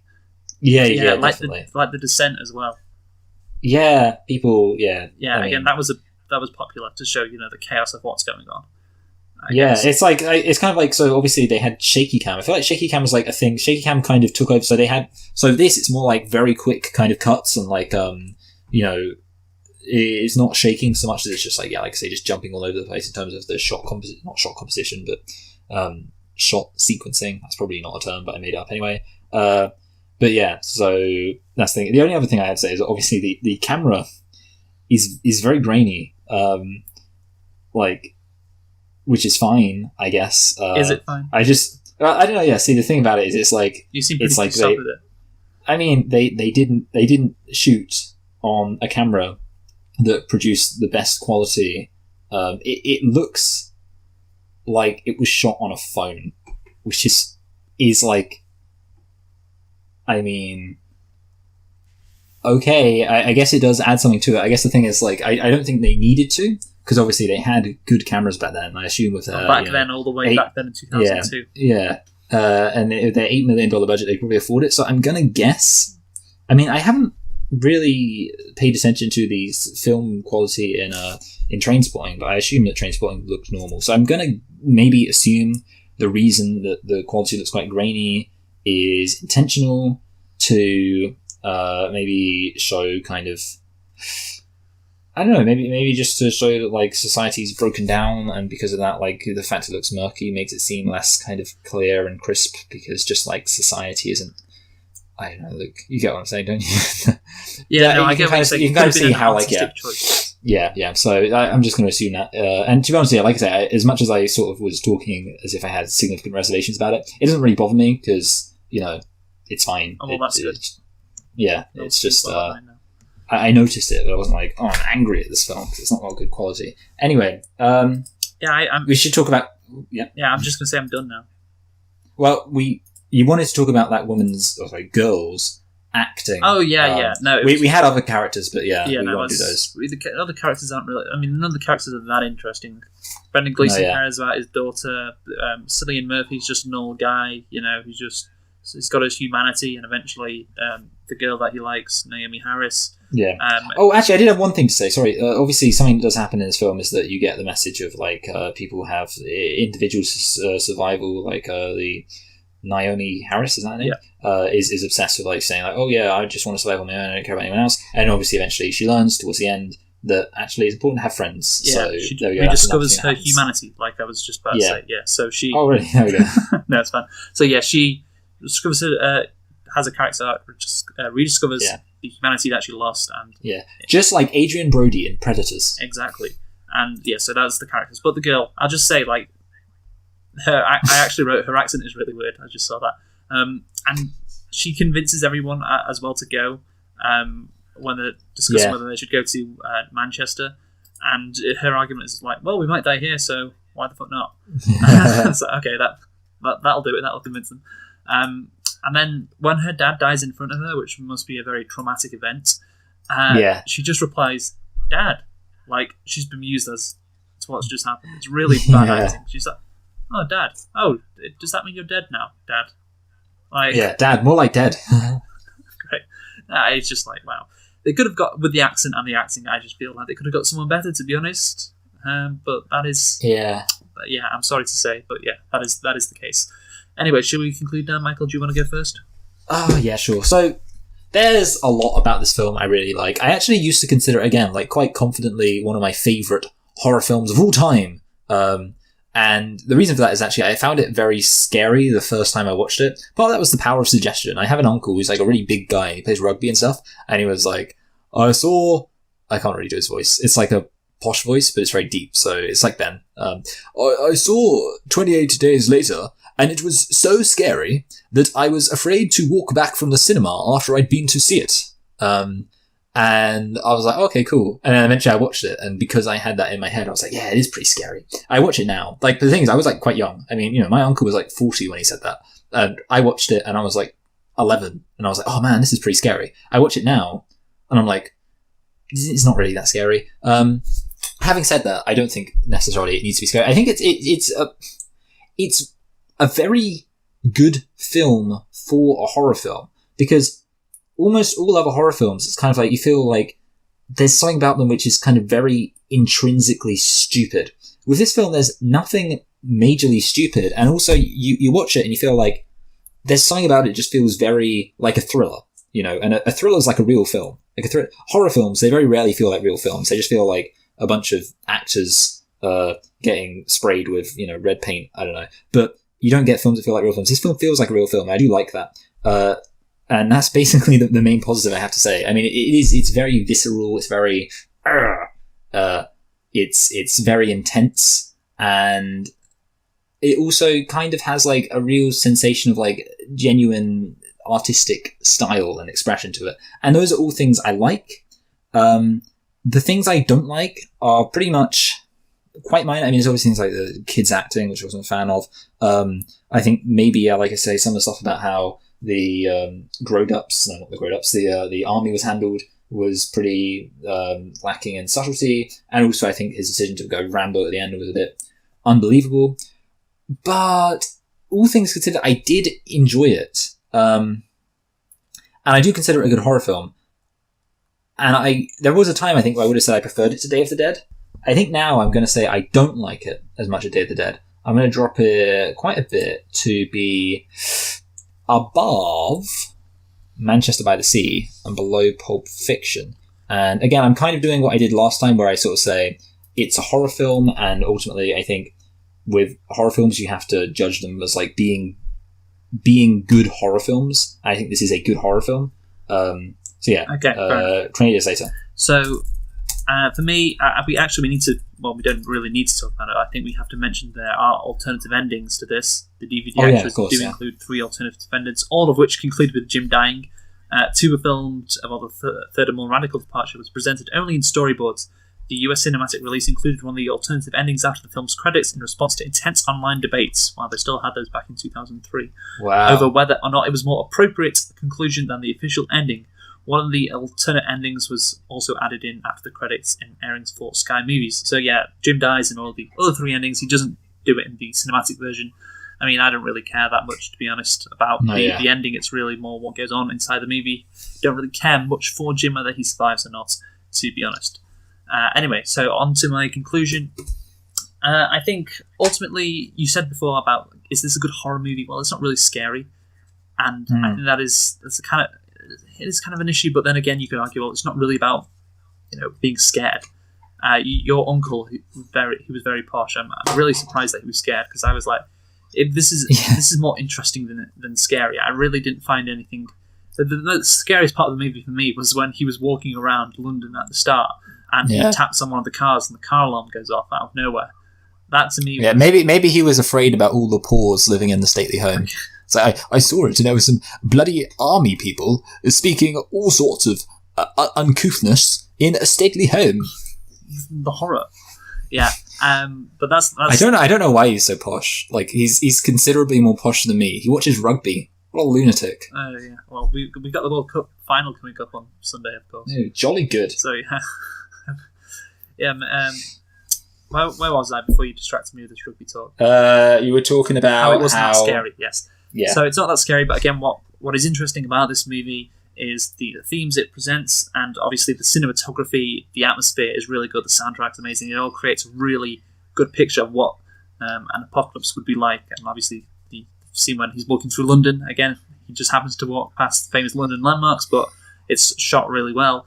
And obviously, the themes about how it addresses head-on, women's safety in an apocalypse, and the attitude that could not damage women's safety. I guess the attitude which could put women's safety in jeopardy is the same attitude which exists in society today to justify women not having control over their bodies. So yeah, I like that theme. And the other theme about social rage, it is, like we said before, we live in a society, everyone's so mad all the time. It's like, okay, great, wonderful stuff. Not really that interesting. But yeah, I think for us, the thing is, I don't think zombie movies can be that scary. I've never found a zombie movie that scary, really. What about Warm Bodies? I know. What is that movie? Isn't it like a rom-com? It's it's a rom-com about zombies. Yeah. So I'm wondering whether... Which, of course, you're afraid of commitment, Luke. I think it's time you just admitted that. Okay, I'm wondering where to put this, because I think it's better than Dawn of the Dead, I'm going to say. Is it better than Return of the Living Dead? I'd say yes. Is it better than Night of the Living Dead? I'd say it's probably the same. So I'm going to give it a 7 out of 10. All right, yeah, I think that's fair. Yeah, 7 out of 10. On the same level as Night of the Living Dead. So, Michael, let's move on then to the sequel to 28 Days Later, which is 28 Weeks Later. Yeah, do you want to just jump in and give us a little spiel about that? I'll just jump in. So, 28 Weeks Later is a 2007 horror film directed by Juan Carlos Fresnel-Dillo. I hope I said that right. A sequel to 2002 film 28 Days Later. It stars Robert Carlyle, Ross Bryan. Sorry, no, not Ross. Rose Bryan, Jeremy Renner, Harold Perrineau, Catherine McCormack, and Imogen Poots. What a name, Imogen Poots. Oh, and Idris Elba and Macintosh Muggleton. That can't be a real name. Macintosh Muggleton. What the fuck? Who does Macintosh Muggleton? Macintosh Muggleton plays Andy. Who was Andy again? Okay. Maybe... I don't know. No, that's the kid. Oh, okay, yeah. Who plays the woman? The girl? The girl. Catherine McCormack, I imagine. Yeah. Yeah, actually, it's Imogen Poots. No, wait, that's... Oh, yeah, I do know that, actually, yeah. Yeah, Imogen Poots, yes. Yeah. She appeared in the Jimi Hendrix biopic, Jimmy. So there you go. So, yes, just to recap, it was released on the 26th of April, 2007 in London, 11th of May in the United States. And, Michael, can you tell me what the budget was for 28 Weeks Later? Last time it was 8 million. I'm going to guess it got a budget 3 times higher, because it seems like a 3 times higher kind of budget. I'm going to go for 24 million. 15. Okay, that's not bad. 15 million. And actually, what's kind of annoying is I would have gone for double. I would have gone for 60 million. That would have been perfect. So I'm still angry. Okay, and can you guess the box office, Michael? I kind of just want to guess it made exactly the same amount as the previous film, which was 80. But I'm going to go for slightly less. I'm going to go for 70 million. At 64.2. That's not bad. So yeah, decent guess, and you're right. Made less than the first one, which is understandable and makes sense as to why they haven't done a third movie 28 months. 28 months later. Yeah, I did look actually. Danny Boyle has said that he is writing one. That was in June 2019. Blimey. So maybe we'll get a 28 months later thing. Yeah. But I don't know. Maybe he's just saying that because I looked a few times. He said, "Yeah, we're going to do 28 months later." So maybe not. Well, I'll do it, Luke. Sorry? I'll do it. Okay. Come on. You do it. Come on, Fox. I've got hoop dreams. Did you like this movie? I have very mixed feelings about it. Overall, I did like it. So, okay, yeah. I didn't at all. Okay, yeah. So, okay. I mean, so I should say, the main reason I liked it is just because it had guys with guns shooting zombies. No, I mean, it's not quite that simple. I will say, okay, I think, broadly speaking... actually, we should say nitpicks. Holy shit, I don't have any nitpicks. That's retarded. How do I kind of just realised just then. Okay, yeah, because it feels like the kind of film where you should have a lot, but yeah, okay, yeah. I mean, I think the thing is actually, there's a lot of things which I could have nitpicked, but all of them annoyed me so much that they're in the plot. I'm in the same boat as you on that, yes. Alright, yeah, okay, yeah. So what's your one nitpick? Yeah, I think, by the way, we're going to be talking about this film considerably less than 28 days later. Kind of like Zombie last week with Return of the Living Dead. Anyway, so my one nitpick is the kid at the beginning, he's wearing a Real Madrid kit from 2006. So I'm thinking, like, wait, the football seasons in Europe just continued as normal then? He said before there's refugee camps in Spain. So is everything just normal? Like, there's still football, still the the Champions League going on and all that. I don't know, but at least. Yeah, well, I don't know. Yeah, I mean, maybe they just had to do without England, despite England having the best league in Europe. Yeah, at least in the world. At least in this timeline, Liverpool don't win the Champions League in Istanbul. Again, coming back from 3-0 down, so we can take that as a win. I guess you're like that when you bloody Man United small victories. Although we never got to see Ronaldo and Rooney together. You know what? Maybe if that guy who was going to kill himself would have thought about that fact, he would have survived. Maybe he'd be like, Christopher Jackson would be like, "Don't worry." I can't do a Christopher Jackson voice. But like, "Don't worry about it. At least Liverpool aren't going to win." He'd be like, "Oh, thanks." The thing is, actually, they're all Cockneys, so none of them actually sound like they're from Manchester. So that's no good. Maybe they came to identify. I mean, there's the still people from London who support Man United. That is a stereotype. None of them are. None of them are from Manchester. Exactly. How could they support Man United? Yeah, Manchester just doesn't have a population. Just nobody in Manchester likes football. Yeah, Mr. Cheshire over here talking about. Anyway, I was going to say more specific where you live, but I knew that you were worried that somebody would go to the town where you live and just look around. Like, is there anyone here called Luke? I heard what he had to say. Before, to be honest, so. No, you get like a load of Indians. Like I mentioned where you live, and the next day you go to town, there's just a load of Indians like. We wanted to watch Slumdog Millionaire, and we clicked on the video, and it was just a bunch of guys talking about it. And now we're gonna okay. So they already know I live in Buckinghamshire, so they're just gonna be roaming around there. Anyway, so okay, basically for me, I literally am echoing you for Return of the Living Dead, except slightly more critically. I think you were slightly more nice to Return of the Living Dead. In that I think, broadly speaking, I liked the first half of this film, and I'll start off. We'll be positive to start off and say the thing I really liked, which was the first scene, the prologue. I mean, I say I really liked it. It was a very good zombie action scene. I just don't care about that stuff. Yeah, okay. So I've seen all of those so many times. Like, a bunch of zombies rush a house and a bunch of people die. Whatever. Yeah. Somebody barely escapes. I've seen that literally. Well, throughout the last month, I feel like I've seen scenes like that constantly. But I don't know. Okay. So I liked it. I mean, I thought, like, as somebody who I guess cares about it. I mean, it's weird because generally speaking, I would say I don't particularly care about action. But I think generally speaking, if there's a rule for me in action, it's like if action is quite kind of visceral, then I tend to be more appraising of it. Whereas if it's like just PG-13, things exploding, lots of lasers everywhere, I kind of zone out a bit more. So because it was a bit more intense, I was like, yeah, okay, I'm on board with this. And I do think like it's I think the whole action scene is like on YouTube and it's got like millions of views because people like it. Even, I mean, if you like kind of watching action scenes with zombies in them, then it's probably one of the better, maybe even best action scenes in terms of like how intense it is, how crazy it is. There were like a few stupid things, like obviously that woman who just, I mean, I wouldn't mind, but she hangs around with her husband. She's like, no, don't worry, just I don't even know what she's saying. She's like, don't, and then obviously the zombies break in, and then she starts getting eaten, and she's like, help me, and it's like, if you're gonna, I mean,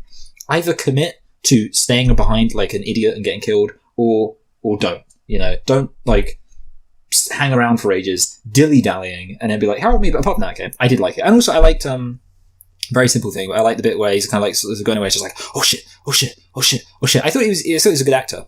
Fair enough. And I liked the whole thing with him, like, and his wife, and like how his wife went to save the kid, and he basically had to be like, no, I'm not going to save you because you went to save the kid, and ultimately I need to preserve myself. And again, it's not presented like he's evil; it's very sympathetic. So I like that too. I like how he wasn't a hero. The woman trying to save the little kid. Why? Yeah. Okay. Yeah. She's known him for No, shut up. She's known him for 2 fucking minutes. Such a dumb move. He's hiding in the closet. He's going to die. Just fucking leave him. Yeah, okay, yeah, you're right. I mean, yeah. So, but to be honest, I mean, it means that we can kind of relate to Robert Carlyle. He was in Full Monty, wasn't he? Anyway, but apart from that, so then you get into the kind of actual first half. Yeah, and I should talk about the plot, actually. I haven't mentioned it. Yeah, you haven't really mentioned the plot, yes. So yeah, we'll do that. So the plot... it's basically set after the events of the first film, depicting the efforts of NATO military forces to salvage a safe zone in London. The consequence, 2 young siblings breaking protocol to find their infected mother, and the resulting reintroduction of the rage virus to the safe zone. So yeah, some Americans come in, set up a safe zone in London, and then shit goes down, as it always does. Yeah, so basically, like I say, I think it is appropriate, at least for me, from my perspective, to divide it into the 2 halves. And for the first half, there were things I liked. I can kind of almost just go through them, like, just off the top of my head. So I liked the fact that there was a bit of a kind of tension between the kids and the dad, which I was, again, thinking sort of built off the prologue, with how, like, the dad left them, and obviously then they find out the mom's alive, and like, oh, you bloody dickhead, you said that you left her, blah, blah, blah. That was fine. I'm wondering if this was something you didn't like, the children leaving the facility and sneaking away. Yeah, no, I mean, that's one of the issues that I have, which would be nitpicks, but they're just so serious, so if you want to get into that, I can, but... Alright, yeah, well, I was going to say, like, from my perspective, I didn't hate it, because I thought, like, I mean, so I go back and forth on it. Like, on the one hand, it does seem like such a stupid thing to do. On the other hand, I can kind of see the logic of, like, well, you know, all the infected are dead, but on the other hand, they're little kids, surely they'd be really scared. But then on the other hand, you know, they weren't there for the actual infection, so maybe they don't realize how serious it is. But then, yeah, like, I go back and forth on it. So, okay, right. Tell you what, Luke, I will let you complain about it, because you are going to be more enthusiastic in it. The kids going out to try and find a picture of their mother, okay, I can kind of understand that. It's still fucking stupid. You know, when they've just got there, they should be concerned about their safety and seeing their dad and everything like that. You've already got one parent, don't get greedy. But here's the thing, the US military, like, they let them out so easily. And it's bigger than a nitpick. I just can't believe it happened. They literally just sneak by them. I mean, then when the mother gets back to the base, you know, she gets locked away. No one's guarding her, apparently. Okay. So that's getting into where my problems become more serious, so I count that as a different thing. It's kind of all the same thing of just the astounding lack of security that they have. This is the US military, not some, like, organised militia that's been, you know, just cooked up to try and help all these people. There should be a very good outfit, but yeah, kids easily escape the safe zone, and then, like I said, no one guards them all. So yeah, that is my issue, I guess. The lack of security, and just I can't believe this movie just allows that to happen. Have something smarter than that. Yeah. So before I quite join you in thoroughly dunking on this film, because like I said, I mean, for me, like I obviously, you know, to an extent, I think bullshit detectors are a bit subjective. And my bullshit detector wasn't really going haywire when they go to the new house. It's something which, I think there are problems with it. But then I can also just about see how they might do it. And I guess, the security thing is something that we're going to get into in a second. But I will say, okay, so on the subject of security, the other thing I liked about the film is there was something about, like, the idea of the military presence being established, which I liked. And when I say being established, I mean, like, so the scene where, for example, the soldiers are on the rooftop and they're kind of looking at all the things through the sniper rifle and they're having, like, a good time. I really liked that, just because I thought, like, it felt very real, and it felt very like what it would actually be like if, you know, a bunch of American soldiers came in to sort of rebuild the UK after a massive post-apocalyptic situation. They'd kind of, like, on the roofs, like, joking around, like, you know, I like that. And I was like, yeah, this is good. I mean, yeah. So I don't know, like, that's kind of, it's a bit of a nebulous thing I'm kind of saying, because I'm just saying I liked the fact that the soldiers were there. I like kind of the atmosphere that was established with that. I think I sort of liked the way that there was kind of I guess the thing is, so most zombie films, and this is going to come to backfire later on, but most zombie films start off with, like, people being very unprepared. And obviously, you know, then the zombie stuff happens. It was kind of interesting to see a zombie film where, you know, the zombie apocalypse has already happened, they're now rebuilding, and they're sort of all there with guns, and they're kind of prepared, and you sort of like, oh yeah, this is interesting. It's like an army there, sort of rebuilding the situation, guarding, and for them, it's just like a job. Like, and I found that kind of notion unique and interesting, and added, like I say, an interesting atmosphere to the whole first half of the film. Anything you would like to say on that note before I join you in the complaining bandwagon? No, let's just get on to the complaint. Yeah, okay. So then, obviously, like I say, the army's there. They're prepared. They've got one job, which is to take out. Oh, sorry. I did just want to say, Doyle doing the fake scare was kind of silly. I mean, like, their job is to protect against zombies, and you're running around pretending to be a zombie to scare your friends. I don't know, it's fine though. Anyway, and so, you know how I was like, oh, one of the good things about 28 Days Later is that, he wakes up after a coma, so you don't have to see the moment where the zombie outbreak happens. And then we're kind of talking about it, and I said, well, actually, this is, I was kind of talking about how it's a bit unrealistic that a zombie outbreak would happen. And you were saying, I could kind of see it being realistic because, it's quite a dangerous disease. You can see it spreading it really easily. And I said, well, actually, for me, this is more of a criticism of 28 Weeks Later.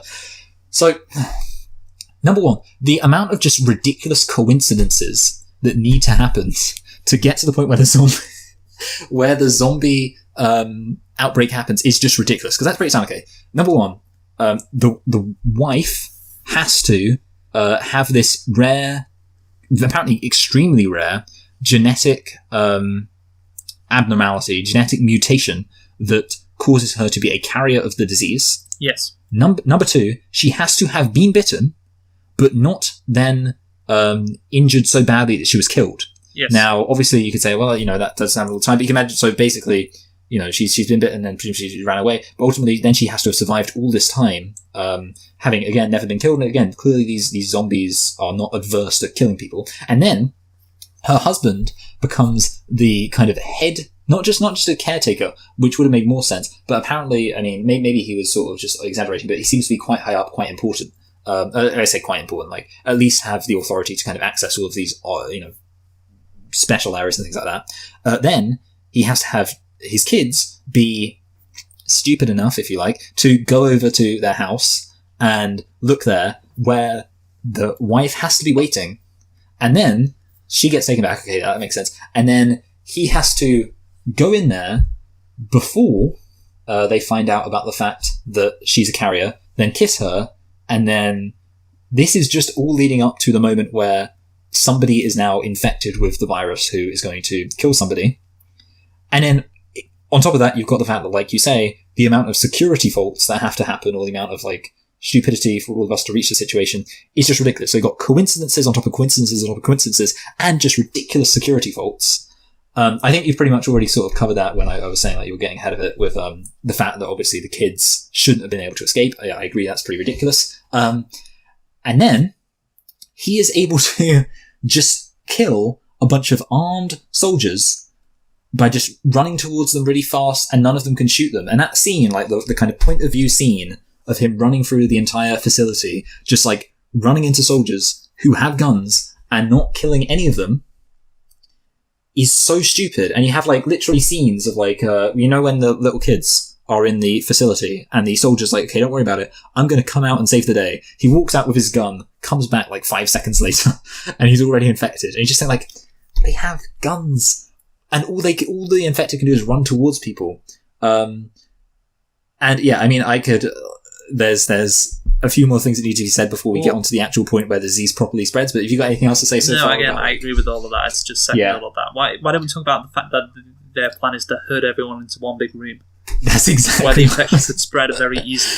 Oh, no, yeah, it's so stupid. Like, keep everybody, like, in their separate rooms. Think about it, okay, yeah, exactly, yeah, keep everybody in a separate room. That way, if one room gets breached, then it's just, one, obviously it's up to that one family, but it's just one family. And here's the thing, okay, it would make sense to me if it was like, okay, we need to get into this room because this room has super proper reinforced doors, and there's guards at every single point. There's like guards with machine guns who can just mow anything down that gets in.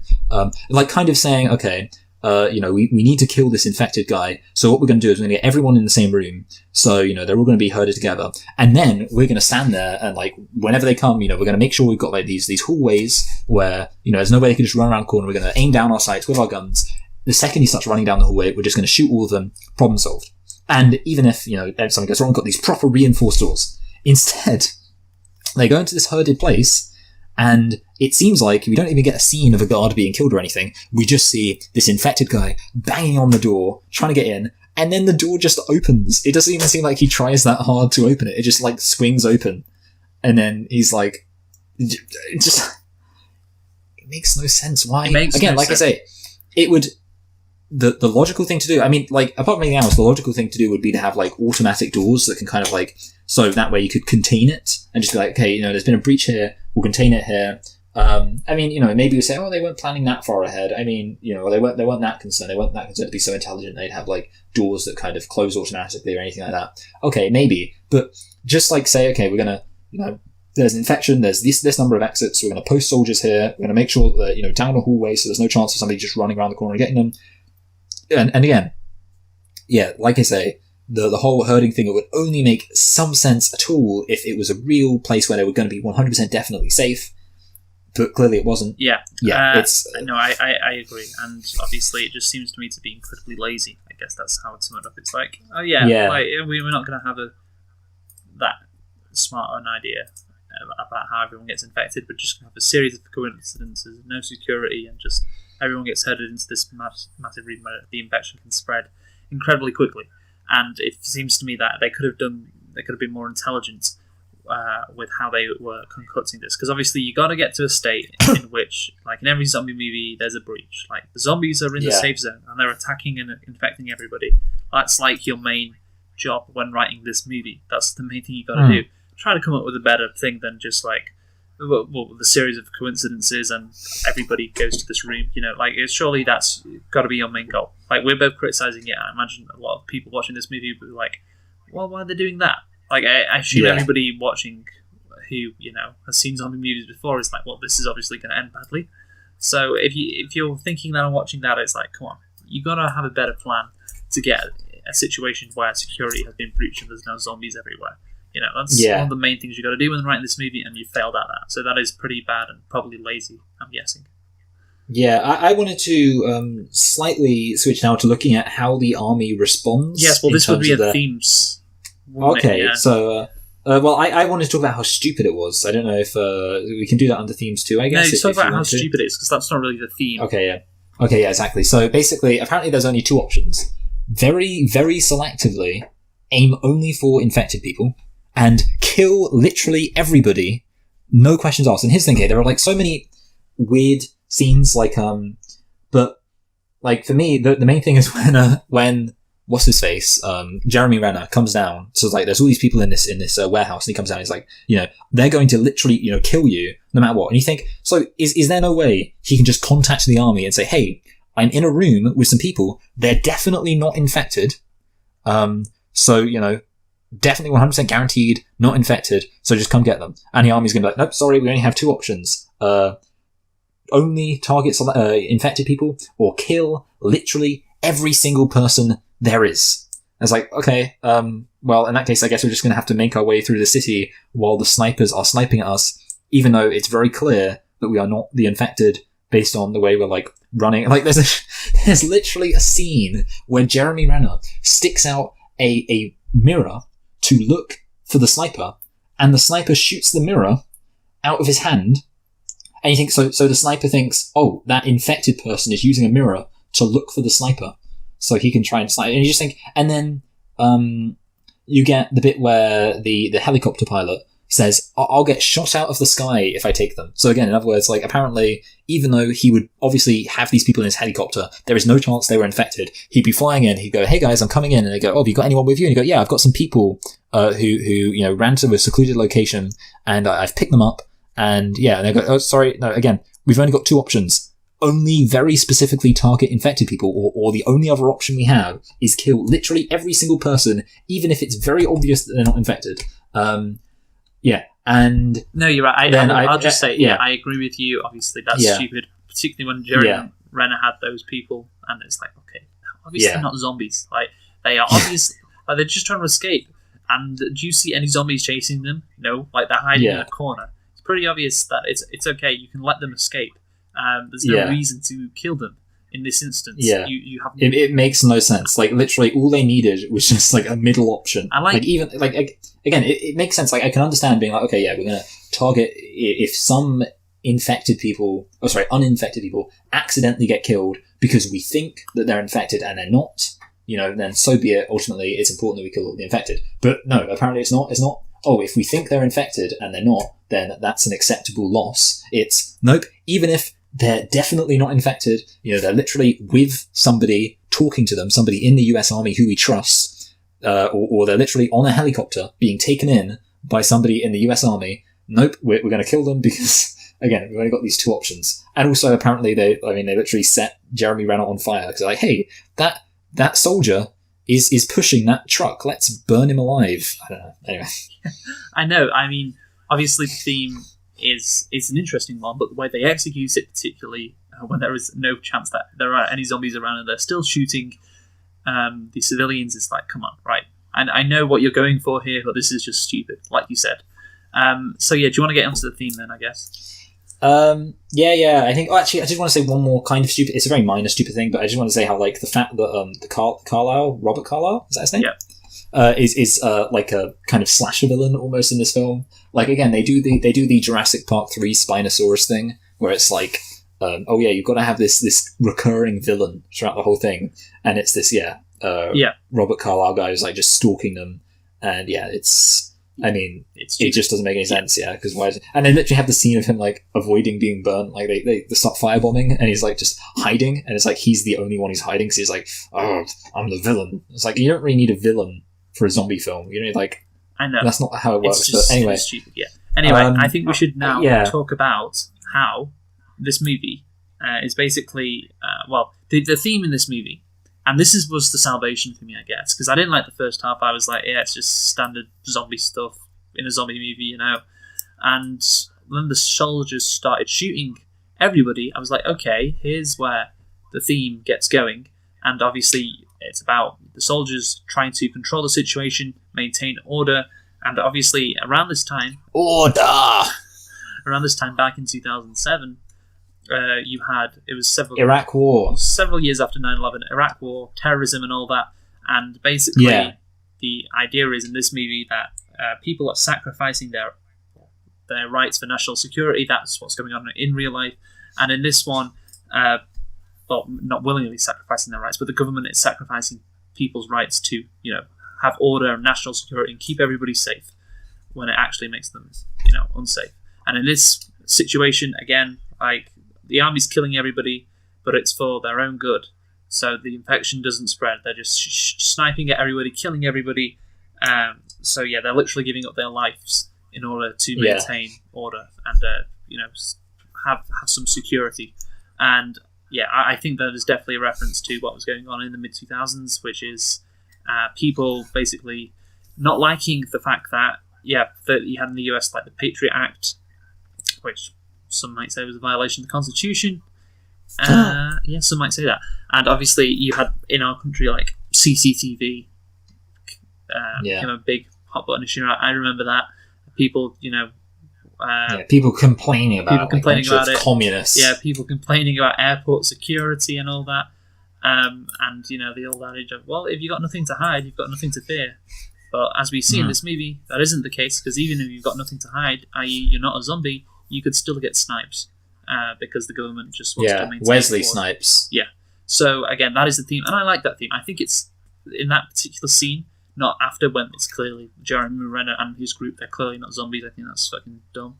But in that scene, I do like it because it's like, okay, I can see the analogy to real life in this scene. So I did like that scene, and I thought that bit was executed well. And I did like it. So what do you have to say about that? I think that is the theme. Like when you said, because I said I didn't have themes, then you mentioned themes, and I pretty much immediately knew, even though I had written it down myself, that if you were going to talk about themes, you're probably going to talk about like parallels to, I guess you'd say, foreign occupation, and also like say the kind of notion of martial law. I think one problem with this film, foreign occupation, that's another thing. I was talking about from a a Western perspective, domestic, but obviously in Iraq and all that, that is also the case, I guess.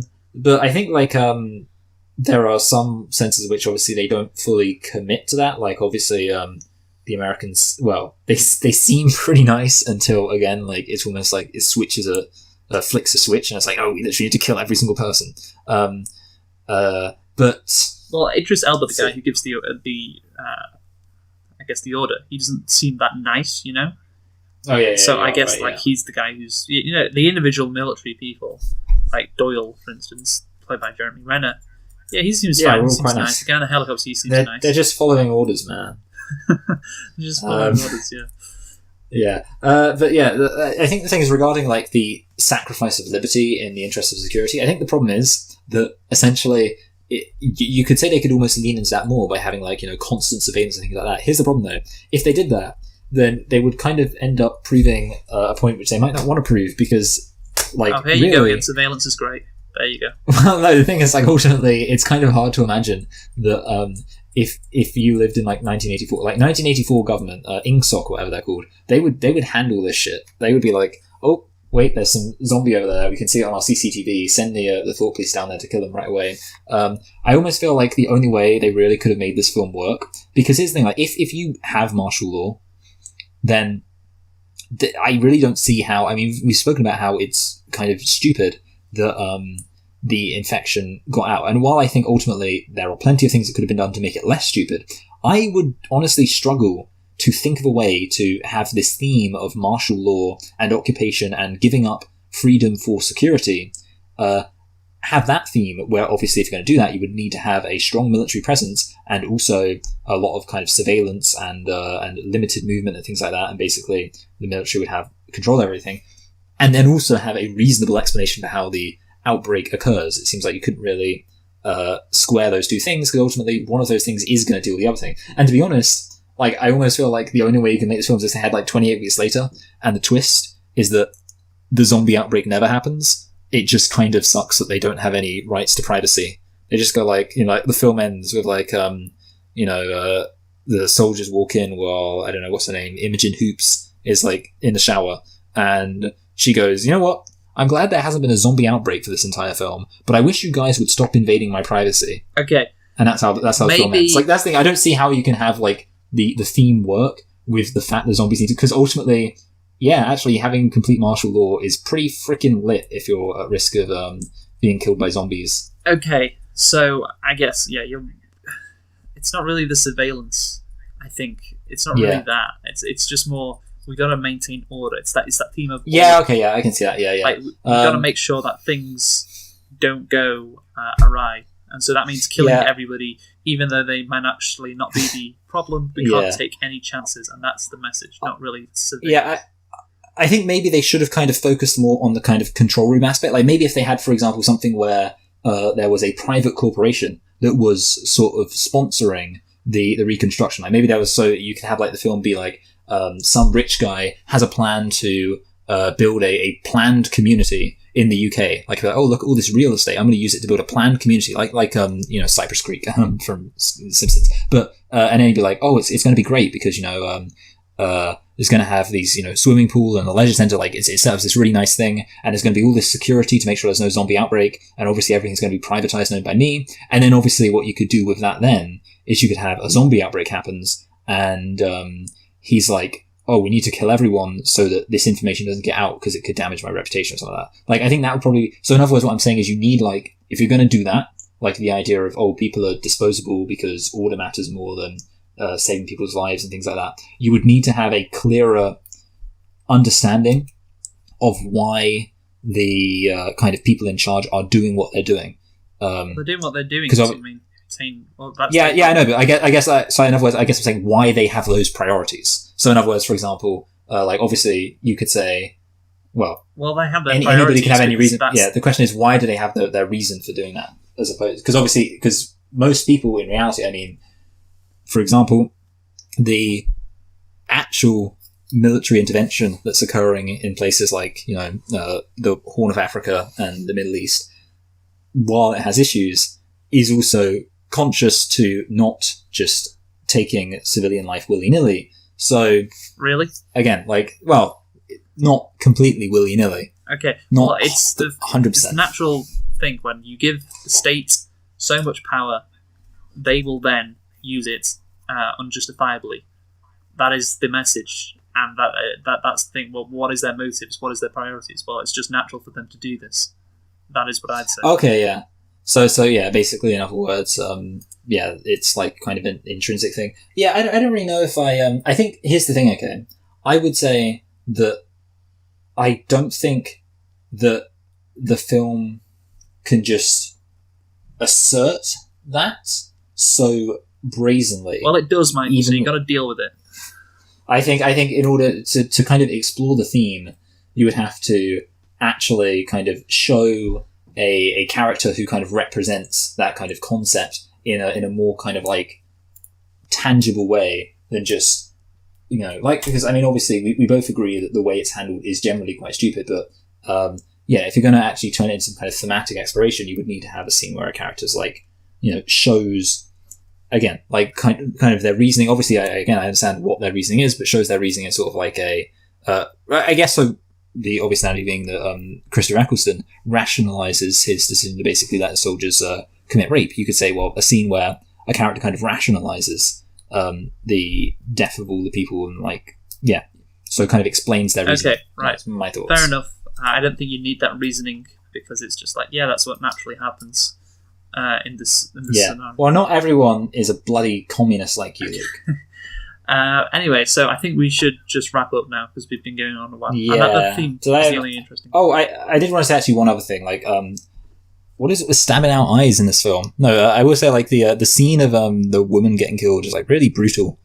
Which is like fine. The only thing I find interesting about it is this film in a way almost feels like kind of more sterile and safe in that it's like, oh yeah, it's the American like action heroes and they've got guns and like there's something about it doesn't feel as kind of it feels like it feels like a remake. Oh, sorry, not a remake, but it feels like a kind of a sequel that's made because the last film was very successful. It feels like, I say, like kind of a studio film that the studio was like, oh yeah, let's make 28 weeks later. Remember 28 days later? This is 28 weeks later. And with that in mind, it was kind of surprising that they had such a kind of like brutal scene of a woman being killed by her husband. Yeah, I guess so. So, I mean, well done them, I guess, maybe. Okay. But, I got two things to say, I guess, just to end it. All right. The storyline about the kids and the having the gene. Oh, so yeah, the health thing. Yeah, I mean, the gene that can save humanity doesn't really go anywhere at the end. So I'm not really sure what the point of it was. Well, I think the thing was, so basically because they established he is a carrier, that's how obviously the disease spreads to Paris. Yes, I get. But so if you're not doing a sequel, I don't really see the point. But I guess whatever. It works, but I just want to see them do something more with that, I guess. And also at the end, near the end of the movie, the helicopter scene when all the helicopter planes chopping up the zombies. That is absolutely lit. I loved it. I really enjoyed that. So credit to that. It's like in Zombie when the zombie attacks the shark. It's just like, you know what? I've never seen that happen to zombies before, so I appreciate it. And that's that. That's it. Yep, okay. So we'll wrap up now. Do you want to conclude first, Michael? Yes. I basically always conclude first now. It's just do you want me to? Yeah, okay, you conclude first. Yeah, okay. Why not? So I'll conclude first then. So again, I think the first bit of the movie, it's got so many issues, just a standard zombie movie, and then you couple with all the stuff about how the hell the US military lets these kids out so easily, the lack of security around the mother, it's just horrendous, shocking. The fact that everyone gets herded into a big room when the infection can easily spread. Again, just lazy writing, in my opinion. You've got basically one job, and when you're writing this, how to get a zombie outbreak going. So just do it in a better way than that, in a more intelligent way. The themes I like, although it is executed sloppily, I do think it is quite profound. And yes, again, you could say, well, maybe they should have spelled it out more. Or maybe, what was your criticism, Michael, again? I guess kind of just, I kind of want to say, like, drawn it out more. I wouldn't necessarily spell it out more, but kind of just make it more of a substantial motivator and driver for the plot. Like, make the motivations and the tensions and the concepts behind it, like I say, more of like a thing that is influencing what happens in the plot rather than it kind of just feeling like, and they're just arseholes. Okay. So I'd say, well, naturally, that it naturally happens whenever the state has that much power to literally just snipe somebody. Naturally, there are people who will get caught up in that because it is inherently a bad thing. And obviously there's the parallel to what was going on in the mid-2000s with national security, and obviously still exists to this day. But it was a real talking point, I guess, back then when this movie came out. So I do like that, and I guess that was the only good bit of the movie for me, because I really didn't find the rest of it that interesting, to be honest with you. So I guess I'm going to give this, I don't know, what did I give White Zombie? A 4 out of 10. I'm going to give this one 4.5 out of 10. So there you go. Okay. Quite a bit harsh, but yeah, I'm just not a fan of this movie. So 4.5 out of 10 for me. So you conclude, Michael. Yeah, so for me, like, I think the main difference is I would say I enjoy... I mean, obviously, I like action films to some extent. I like zombie films, and I feel like this is kind of a zombie action film, which I did like that aspect of it. I'll also say, like I said, I mean, so I liked the first scene, which I thought was, very well done. And I did like a lot of the kind of tension, I think, established in the first half and like what they were building up to. Ultimately, for me, there's a bit in the middle which is just kind of unbearable in terms of how stupid it is, like everything that happens then. And then for the final half, I mean, yeah, like I said, I think there are entertaining bits and I do like a lot of the kind of moments with the kills. Unfortunately, I think the whole thing is definitely marred by how stupid it is. Having said that, I do think that this is still quite functional as a dumb action film. And I think, honestly, I'm kind of going to compare it to another dumb film which I quite enjoy, which is Spider-Man 3. I'm going to tentatively put it above Spider-Man 3 and below Next of Kin, which actually, while you gave it a 4.5, which you said is harsh, this is actually a low 5, so I'm not rating it too much higher than you, all things considered. And basically the reason why I'm rating it higher is because I did enjoy the action film, the kind of, yeah, like I say, the zombie action. And there is a part of me that does want to be like, oh yeah, this film is pretty good. Like, this part of me almost feels like this film should be good. Like, I think about the fact it's about soldiers, shooting zombies and like fighting zombies and zombies getting shot by soldiers and fought by soldiers and killed by soldiers. But then, you actually think about it like, man, this film's kind of dumb. So yeah, I don't know. I mean, maybe if 28 months later ever gets released and is good, I would probably say that this isn't like completely unwatchable, but it's basically just a dumb but somewhat entertaining action film. But yeah, so 28 degrees later between Spider-Man 3 and Next of Kin. Okay, yeah, fair enough. So yeah, it's just slightly higher than me, I guess, on the ranking things. So yeah, not that much different, surprisingly, I guess. But I guess mine is a bit higher, possibly because I enjoy the theme more. But anyway, Michael. Yeah, I didn't really bring up the theme, so yeah, I guess that's the other thing. Like, for me, the themes weren't as interesting. Okay, so, yeah. What are we doing next week, Michael? We are doing... Sorry, I just shivered a bit. Like, genuinely, a shiver just went up my spine. We're doing Charlie's Angels. 1 and 2. Yeah, oh, sorry, yeah, we are doing Charlie's Angels 1 and 2. Yeah, for some reason I did have that noted down, and yeah, I don't have it noted down here, so I'm just gonna... Okay. There we go. Yep. So, thank you. We have been selecting and reflecting on 28 days and 28 weeks, and that brings to an end our zombie Spooktober session for another year, at least. I mean, we won't be doing zombie movies next year, because I think we've done all of the zombie movies that are kind of important. So yeah, I don't know what we'll do for next Spooktober, but yeah, that's it. Join us next week for Charlie's Angels. Who have you been, Michael? I've been Michael. Thanks for listening. Goodbye. Goodbye.